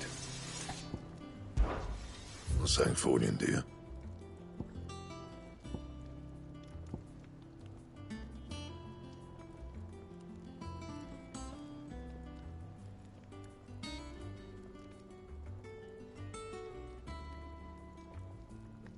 That it? Fine. He cracked the crystal too. Sure.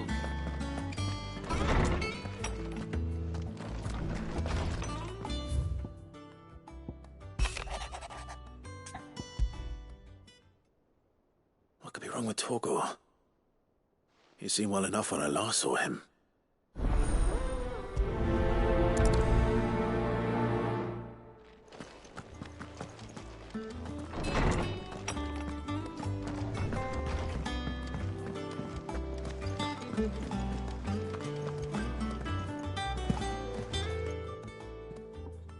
I got your note.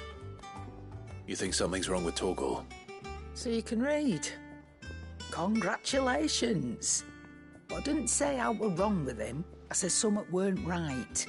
He's not been eating me treats. He used to love cracking the bones from Molly's boiled brown, but now he won't so much as look at them. Didn't like him. Which is why I'm of a mind that his mind's on something else. You've not been working him too hard, have you? No harder than usual. Is that it, boy? Do you need a rest? What was it you said he was? A frost wolf? That's what the lawsman seems to think. Then maybe this all has something to do with whatever it is that's woken inside him. I suppose things have been different since Rosalith.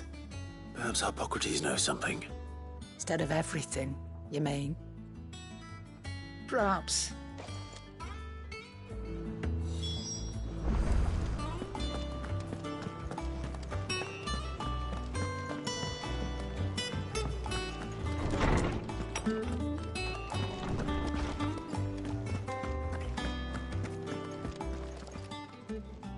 Lawsman, I need to ask you about Torgor. Something's not right with him. He isn't ill, is he? I don't think so. But according to Lady Karen, he seems to have lost his appetite, which is certainly a new development. She says he's hardly been touching his bones of late, and she believes it may have something to do with what happened at Rosalith Castle. I rather think she might be right, though not about his appetite. All canids are instinctively inclined to crack open bones for the rich marrow that resides within, and I see no reason why a frost wolf should be any different. Accordingly, I suspect it is not a lack of appetite that afflicts Torgal, but a surfeit of it. If we assume that his newfound magics require additional nourishment to sustain, it may well be that the bones Lady Karen is accustomed to providing are no longer sufficient. Frost wolves, after all, habitually prey upon far larger animals, whose bones may yield altogether different nutrients. As to where one might find a suitable substitute, some antelopes that graze the meadows of eastern Rosaria have been known to grow to a size more than double that of their lesser cousins. I don't recall ever seeing any that large. And little wonder. The oldest and largest such creatures rarely leave the safety of the highlands for fear of predators. The last elder antelope sighting I recall hearing about took place near Cressida, and that was long before the village was abandoned. Even so, it seems like a good place to start. Good hunting, Clive.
Let's go.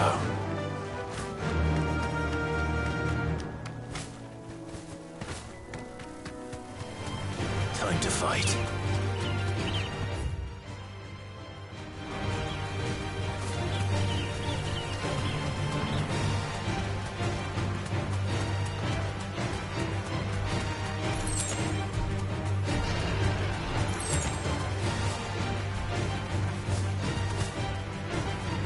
Certainly quiet. If I were a giant antelope, it seemed like just the place.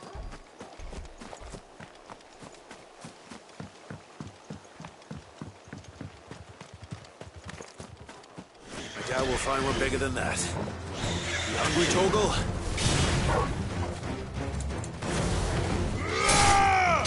Get him!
All yours, Torvald!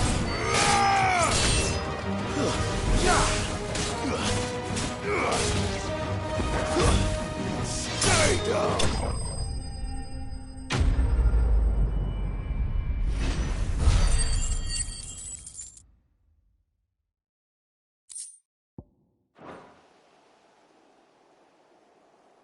Now...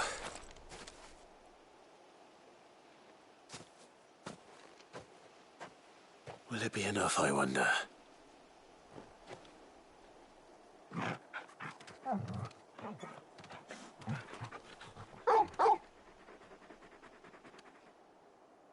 I say that answers my question. Which means we owe the lawsmen our thanks. You're just a big puppy, aren't you? A very big puppy.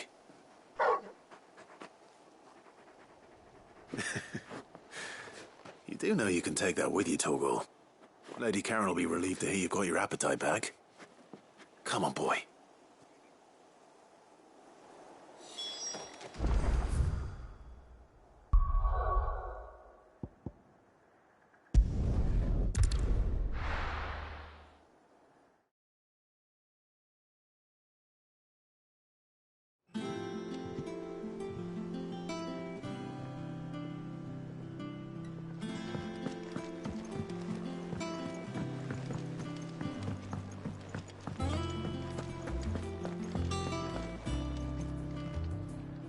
I noticed you and Torgal had gone off somewhere.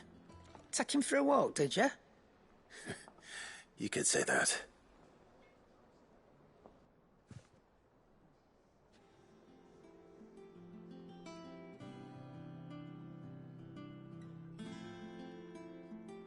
So, Molly's leftovers weren't good enough, eh? That'll teach me for treating you like you're still a pup. All right, no need to shout. Now we know what you're after, I can see about getting some in. Speaking of which, I brought one for later. Can I leave it with you?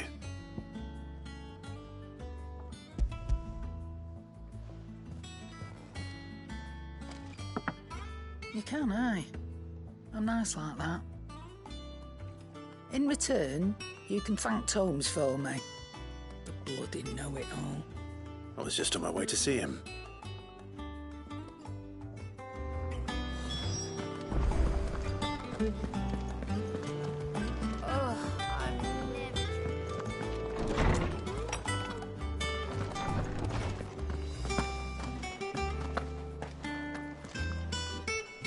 Ah, Clive. Were you able to locate your quarry? We were indeed, Lawsman. You pointed us in exactly the right direction.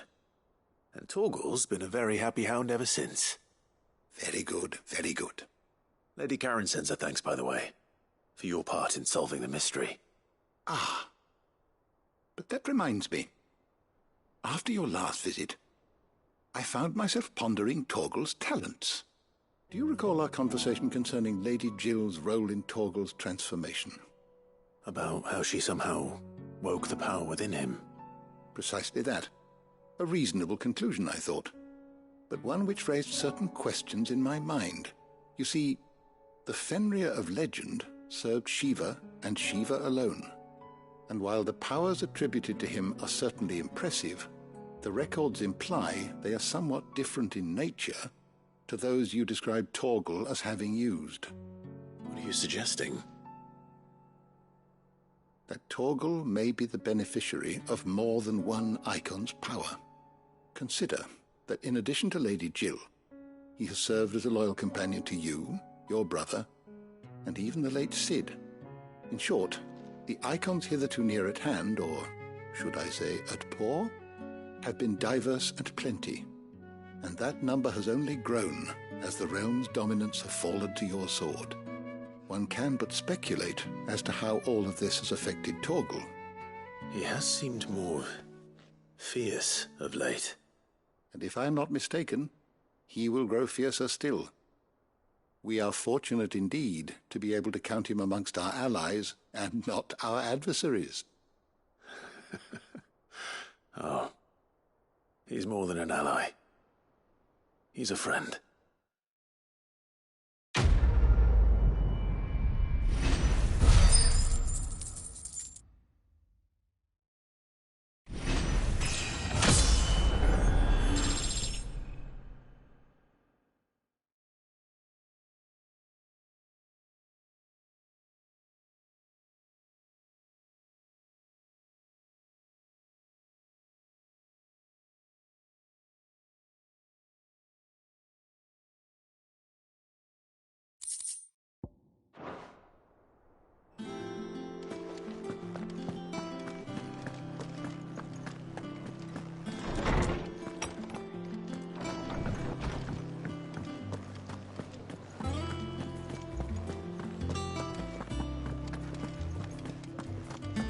The crystal too.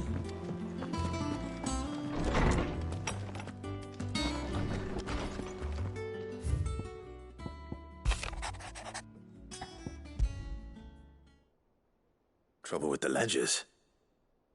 Shouldn't he be asking Otto for help?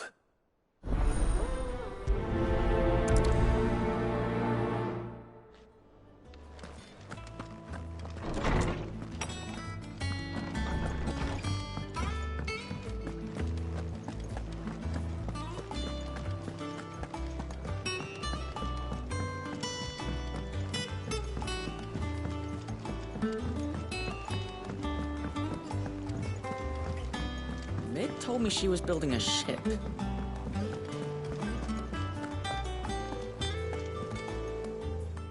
Clive, did you get my letter? That's why I'm here. Shh. Otto won't be listening. Is this better? A little. Listen, I've some bad news. It turns out the hideaway may be slightly behind in its payment to certain lenders, and it may be my fault. But I swear to the goddess, I thought I had the numbers square. Sadly, that square turned out to be more of a circle. 0, you might say. I can straighten it out, I swear, but it's going to take some time, and I'm going to need help keeping it from Otto. Bit late for that, I'd say. There you are! What a surprise! So let me get this straight. You forget to pay our lenders what they're due, and instead of coming straight to me, you get Clive to come to you. And I hope he'll dig you out of the hole you've dug for yourself. Clive, the man in charge of the place you've been cheerfully trying to bankrupt. And you thought this was a cunning plan. Why? Well, who needs paying? Oh, just Martha. And the dame. And, well, Lady Karen. But only 500 talents. We owe 3 of our most trusted friends 5 million gil. Each. 5 million each. They lent us the bulk of the money we used to rebuild the hideaway, you see, and, well, I must have made some sort of oversight. Those ledgers were my responsibility, and it was my decision to entrust them to you. This is my fault. Do we have that much to hand? I can always ask my uncle. No, we don't. And no, you won't. We've lightened Lord Rossfield's purse enough. After the king's ransom we had off him, he deserves better than to see our begging bowl. Besides, we'll need to learn to stand on our own if we're going to make this work. All right. But that doesn't mean you have to shoulder the burden yourself. Is there anything I can do to help? There might be. How'd you fancy taking these to Martha and the dame? Rocks. Rocks, he says. Worth 1,000 talents apiece, these are. A little something Sid and I set aside for when times got lean. And I reckon 15 million in overdue debt probably qualifies. I just hope our associates' eyes are a bit more discerning than yours. I'm sure there will be. Should be me making the rounds, really. But you know how it is with this place. Orders to bark, arses to wipe, and all that. I know. Which is why I don't mind going in your place. Go. Do you know why I only gave Master Clive here 2 star rubies? Because you'd rather Lady Karen killed me. Because I'd rather Lady Karen killed you. Yes. Well, I suppose this is goodbye then. Don't worry. I'm sure Karen will understand. Really? Do you think so? No, I don't.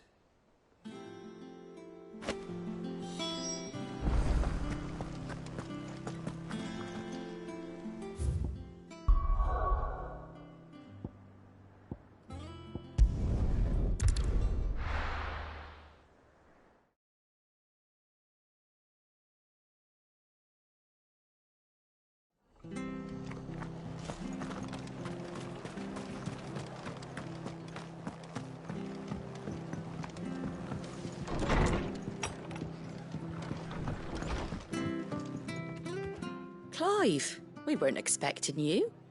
I wasn't expecting to be here, but it seems we still owe you a considerable amount of coin for your help with our rebuilding efforts.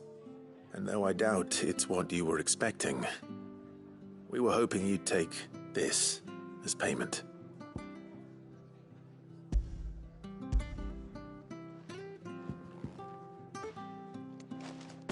A star ruby? I can't accept this. It's worth at least twice what you owe me. More if you can find yourself the right buyer. Think of the difference as interest. Interest? If word got out I charged that much, no one would ever borrow from me again. Anyway, why are you the one here asking me about this? I'd have expected Otto. Bit much sending the Lord Marquis out to settle your debts, isn't it? The old goat working himself to death again. Something like that. Most days I think he's the only reason the hideaway's still standing.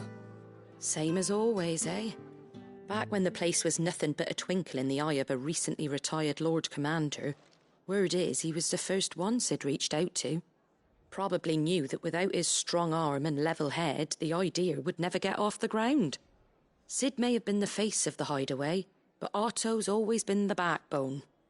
And when Sid passed away, we were all worried that would be the end of it. That Otto would just give up. His death was hard on everyone. But it must have hit Otto hardest of all. But he didn't give up, did he? Quite the opposite, in fact. If I recall, he was the one who nominated you as Sid's replacement, and rallied the rest around you.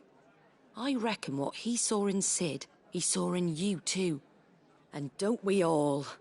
Doesn't hurt that you're half as stubborn and twice as handsome, neither. That, and you keep good company. I suppose I do.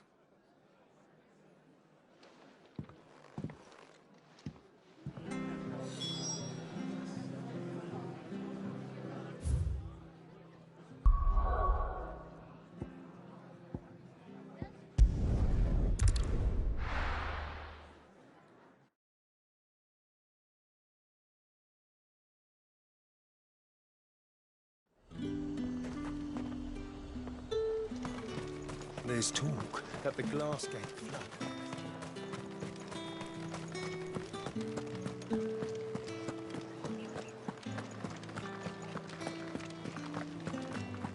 Did you hear that? The gates to heaven. I want to see you again. What am I going to do without Sweetwater and Oil of Talc? Milady, I come bearing gifts. Gifts? Whatever is the occasion.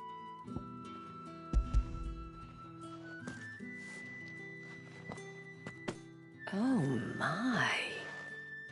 Clive, you really have outdone yourself. Otto asked me to give it to you. To settle the hideaway's debt with the Veil. And to compensate you for the time it took us to do so. You disappoint me, Clive. I thought you might finally be warming to me. Tell Otto he can keep his baubles. I tried to tell him as much the first time around. The man owes me nothing, nor does the Hideaway. My contribution to the restoration effort was made freely and willingly. It was the least I could do. You once told me Sid did you a kindness. I'd like to do the same. Please, accept it. For my sake. And for Otto's. For all of us. For all you've done. It is rather fetching, isn't it? Very well. Otto is lucky to have you, Clive. I doubt anything could ever replace his son. But you and the others at the Hideaway are the closest thing he has to family. Otto had a son. Long ago, yes. Sid told me Otto lost him when he was just a boy, and blamed himself for not being able to stop it. I don't know how it happened, whether there was anything he could have done, but it was clear that it weighed heavily on him. I didn't know. How could you have? I doubt anyone did. Besides Sid, I've never met a man more keen to bear his sorrows in stoic silence. An ill habit, given that both have always been surrounded by friends desperate to help them. I'm beginning to see that.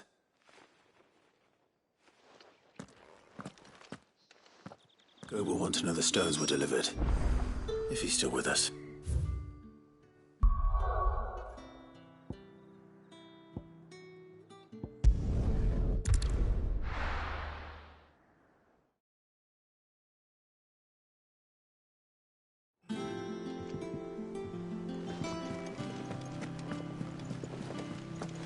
Is that the thing Tomes helped with?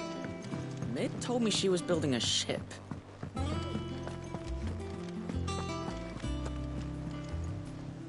Gob. Still alive, I see. So Lady Karen accepted the ruby. Ah, about that. I tried my best, but she was just too stubborn to take it. She threw it right back in my face, in fact, and told me I could stick my stupid stone where the sun don't shine. Karen refused payment. I hope it wasn't something I said. I'm sure you were as tactful as ever. Let me see what I can do. Oh, wonderful. I hope you have better luck than I did.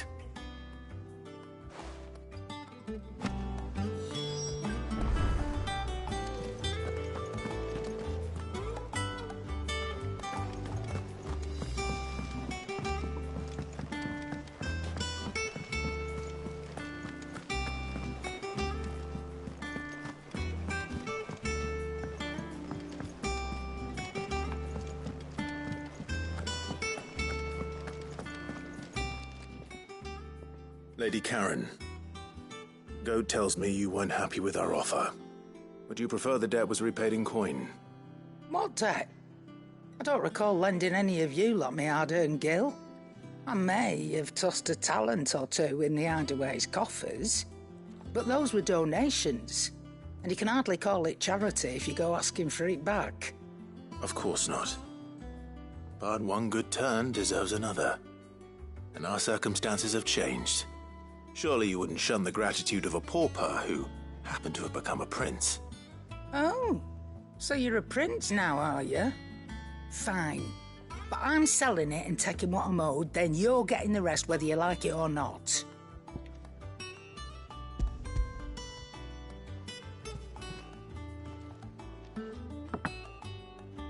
Where'd you even get this? A decent trader might nab 1,000 talents for a star ruby. A canny one, meanwhile, might claim it were nicked from the belt of Sid the Outlaw himself and ask twice as much. Might be I already have a buyer in mind. Might be you even know her. A fine continental maid whose beauty's only eclipsed by a guile in commerce. You wouldn't mind, would you? Not at all. Just be sure to tell her that it's always a pleasure doing business.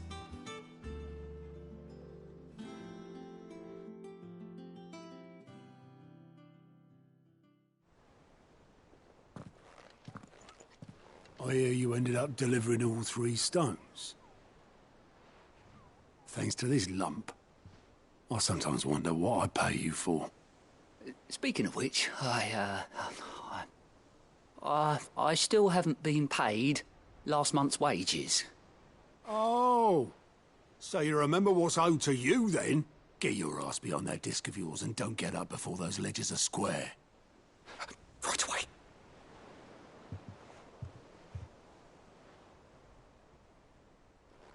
I've seen that before. Yeah. Plenty of times. It was the only goblet Sid ever used, either out of habit, or because the filthy sod couldn't be bothered to find a clean one. I knew so little about him. Like most people. Martha and the Dame both seem to have fond memories of him. I bet they do. How long did you know Sid before he... Before he died? 20 summers, give or take. Back in the day, I was a purser on a trade ship, which is where I met him. He bought passage to... I forget where. But having nothing better to do on the long nights, we'd sit up drinking island rum till the morning bell dragged me back to my duties. Quit my post not long after that, on account of making a fine maiden's belly fat. But me and Sid stayed close, promising we'd one day sail the seas again. That was before fate stepped in and said she was having none of it. The magic woke inside my son soon after his first name day, and there was no hiding his knack. Couldn't you and your family have... My family were the ones who summoned the constable, wanted the monster taken away.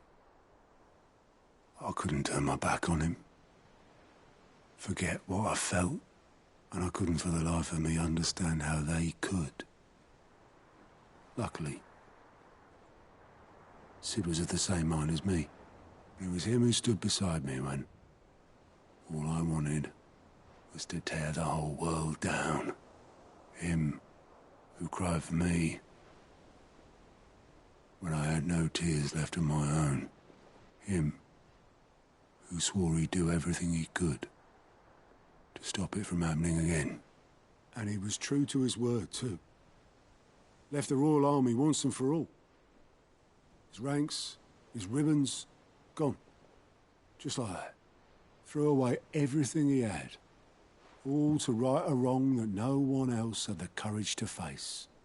I knew then I'd follow that man to the ends of the earth.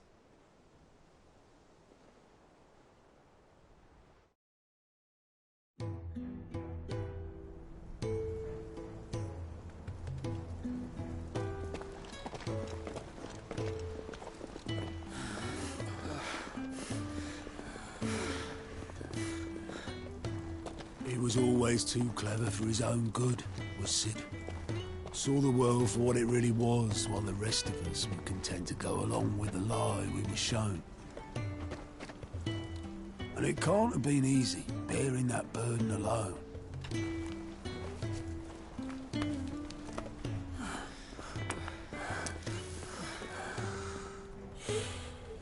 But he didn't let it stop him. He never lost faith in what he believed was right. And that gave us faith in him. Faith he'd steer us true. So I swore to myself that I'd always be right behind him, ready to catch the stubborn sod, if ever he should fall.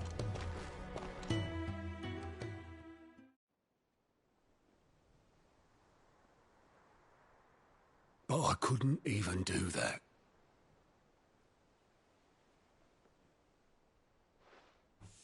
Ignore me. Just the ramblings of a tired old man.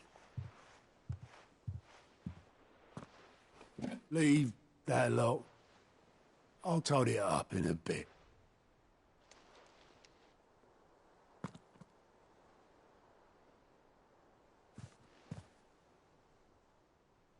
This is Sid's handwriting.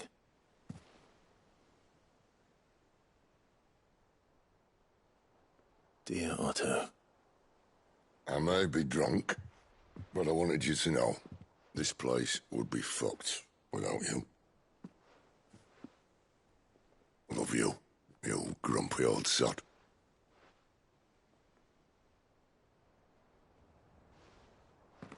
This note. Hmm? What about it? Sid was right. Without you, we'd all be lost.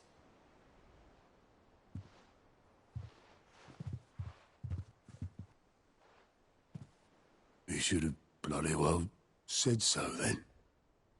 Just once. Before he went. But then, why would he? Him, or anyone? I'd only have told him to piss off.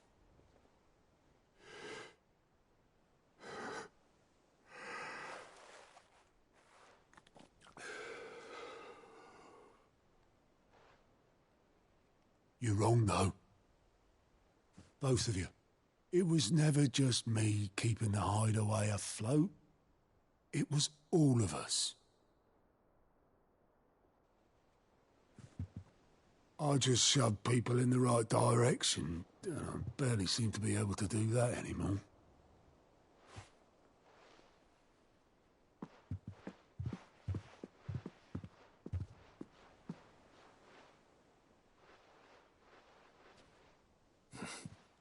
Would you rather Goat at the helm? Well, maybe I've got a few more years left in me. I'm going to hold you to that, Otto. Before you go, Sid would have wanted you to have this. But that's... This'll do me just fine.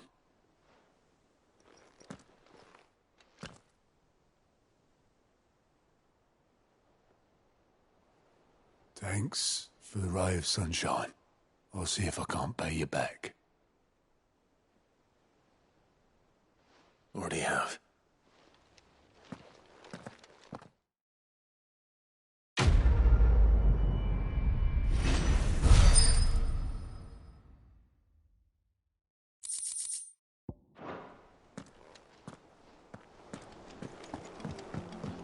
Mid told me she was building a ship. Is that the thing Tomes helped with?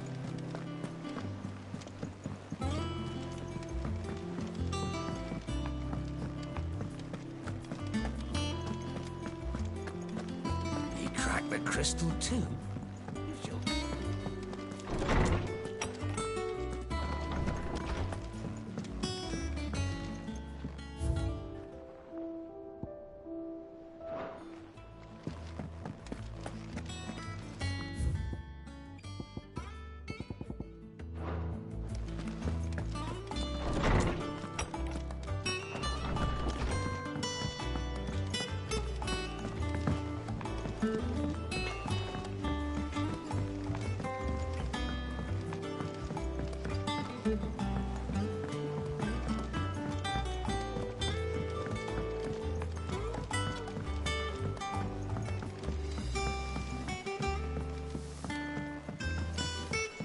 Wish I could take one of our birds.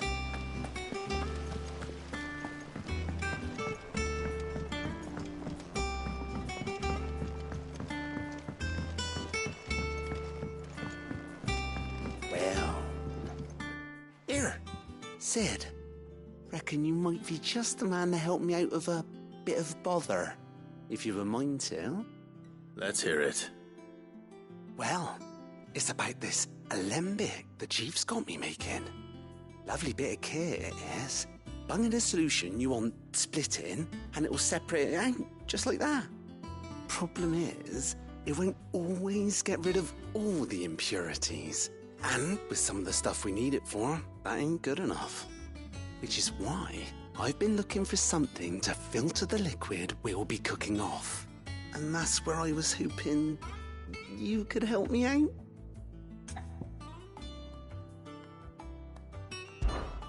I imagine Ty could get some use out of this alembic too. distilling medicines and the like. All right. Why not? Proper job! So what exactly do you need for this filter? Nothing but bomb ash'll do, says the chief. Gave me a sample she'd obtained from the university stores. Couldn't believe my eyes. You pour the blackest blight water through it, and it comes out clear as a mountain stream. So, I did a bit of reading about where I might be able to get hold of some. And do you know what I found out? It's only the blimmin' bones of a bomb king. They leave them behind when they die, see? I take it that's where I come in. If you wouldn't mind. I saw a billet on the hunt board for one just the other day. Would have gone myself, but, well, fighting dirty great balls of flame ain't exactly my forte. You, on the other hand... All right. I'll see what I can do. Thank you kindly. And good hunting, eh?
That'll do, girl.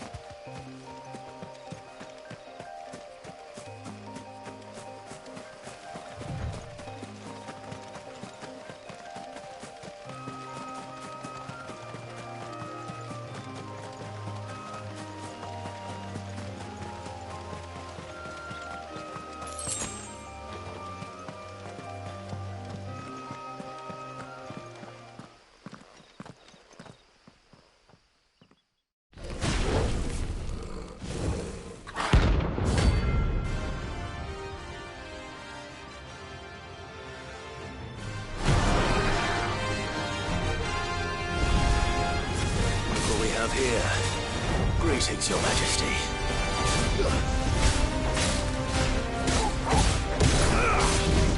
Get him!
Ready, go? Faster!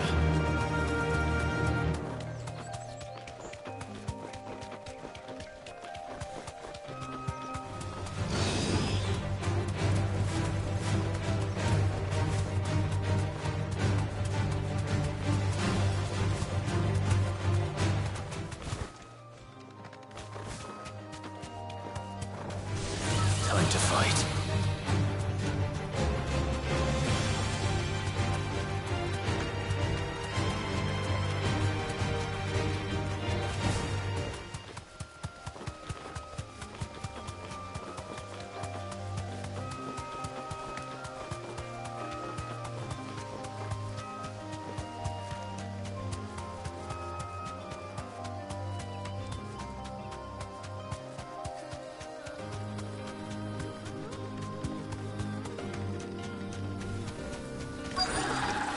I can walk from here.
Your reign is over. Now to collect the ash. This looks like the stuff. Let's see if there's any more.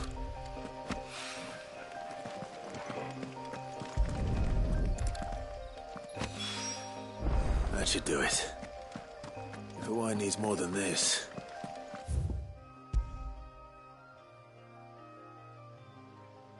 He can fetch it himself.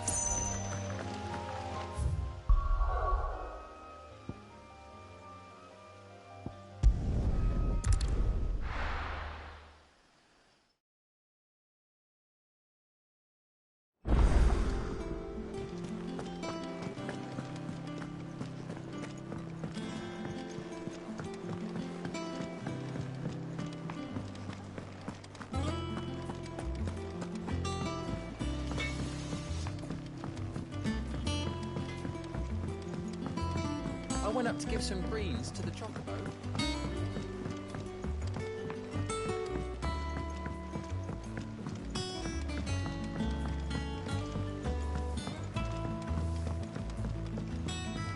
Wish I could take one of our birds.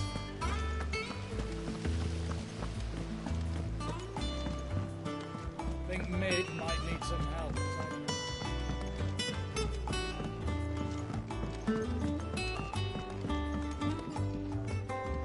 All right there, Sid? How's that hunt for the bomb ash going? I have it here.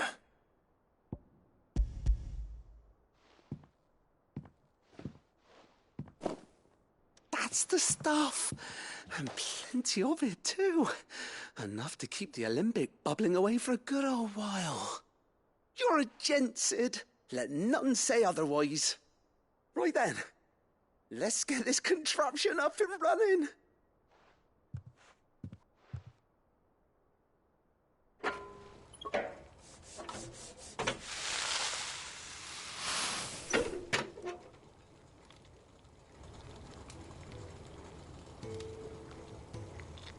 There we have it. The Telemon Alembic. And it works just like the chief said it would. Very impressive. Says the man who cut down a burning boulder. Speaking of which, I still haven't returned the favor.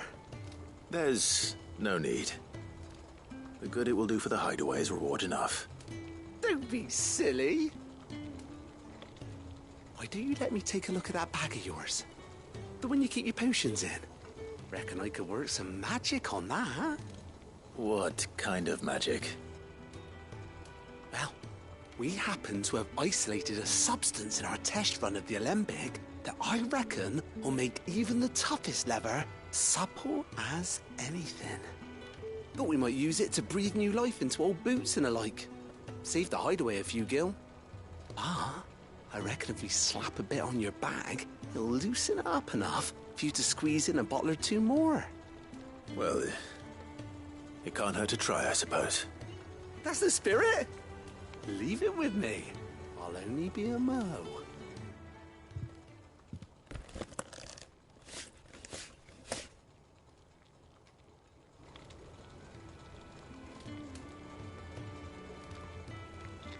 Well, what do you reckon? It certainly feels more flexible. Right? Told you. Thank you. I think. No. Thank you for supporting Mid and the rest of us in our endeavors. Without you, we'd never have been able to discover wonders like that stuff I rubbed on your bag. And I'm telling you, there's plenty more where that came from.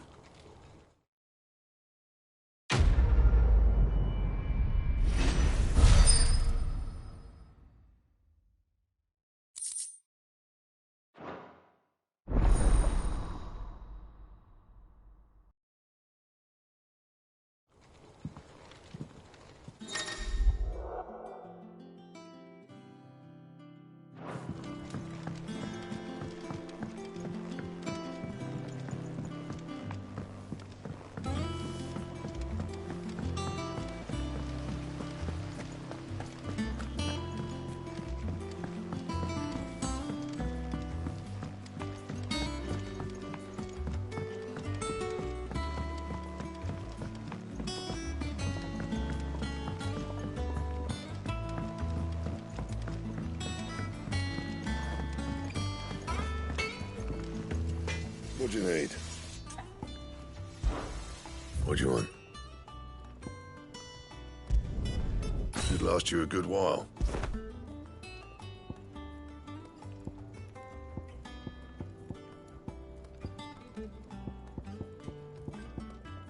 Anything else?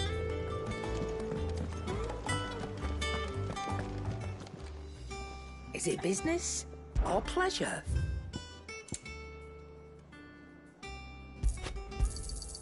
You're rubbing me blind, you know. It'd better all be here. You'll not find a better price than that.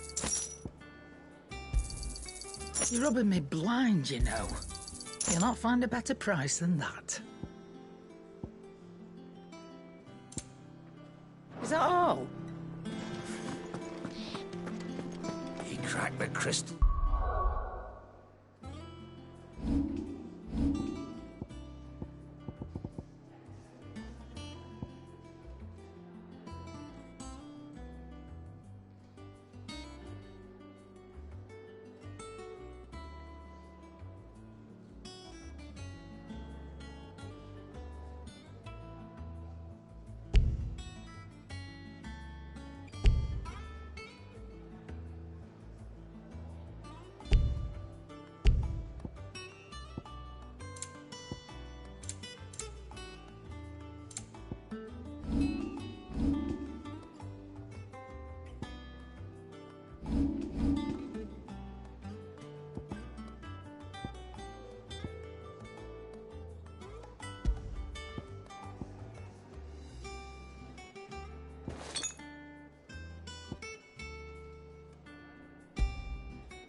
too.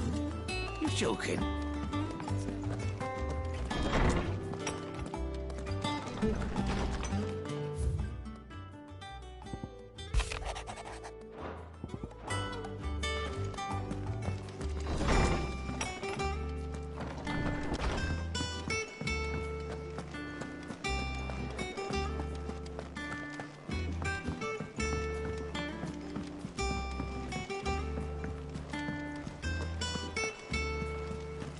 Is that the thing Tomes helped to build? Mid told me she was building a ship.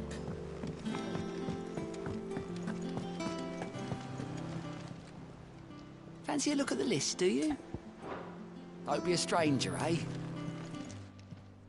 How may I help you today, Clive?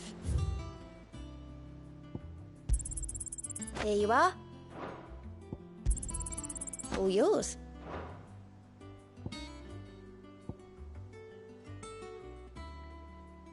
Best of luck out there, Sid.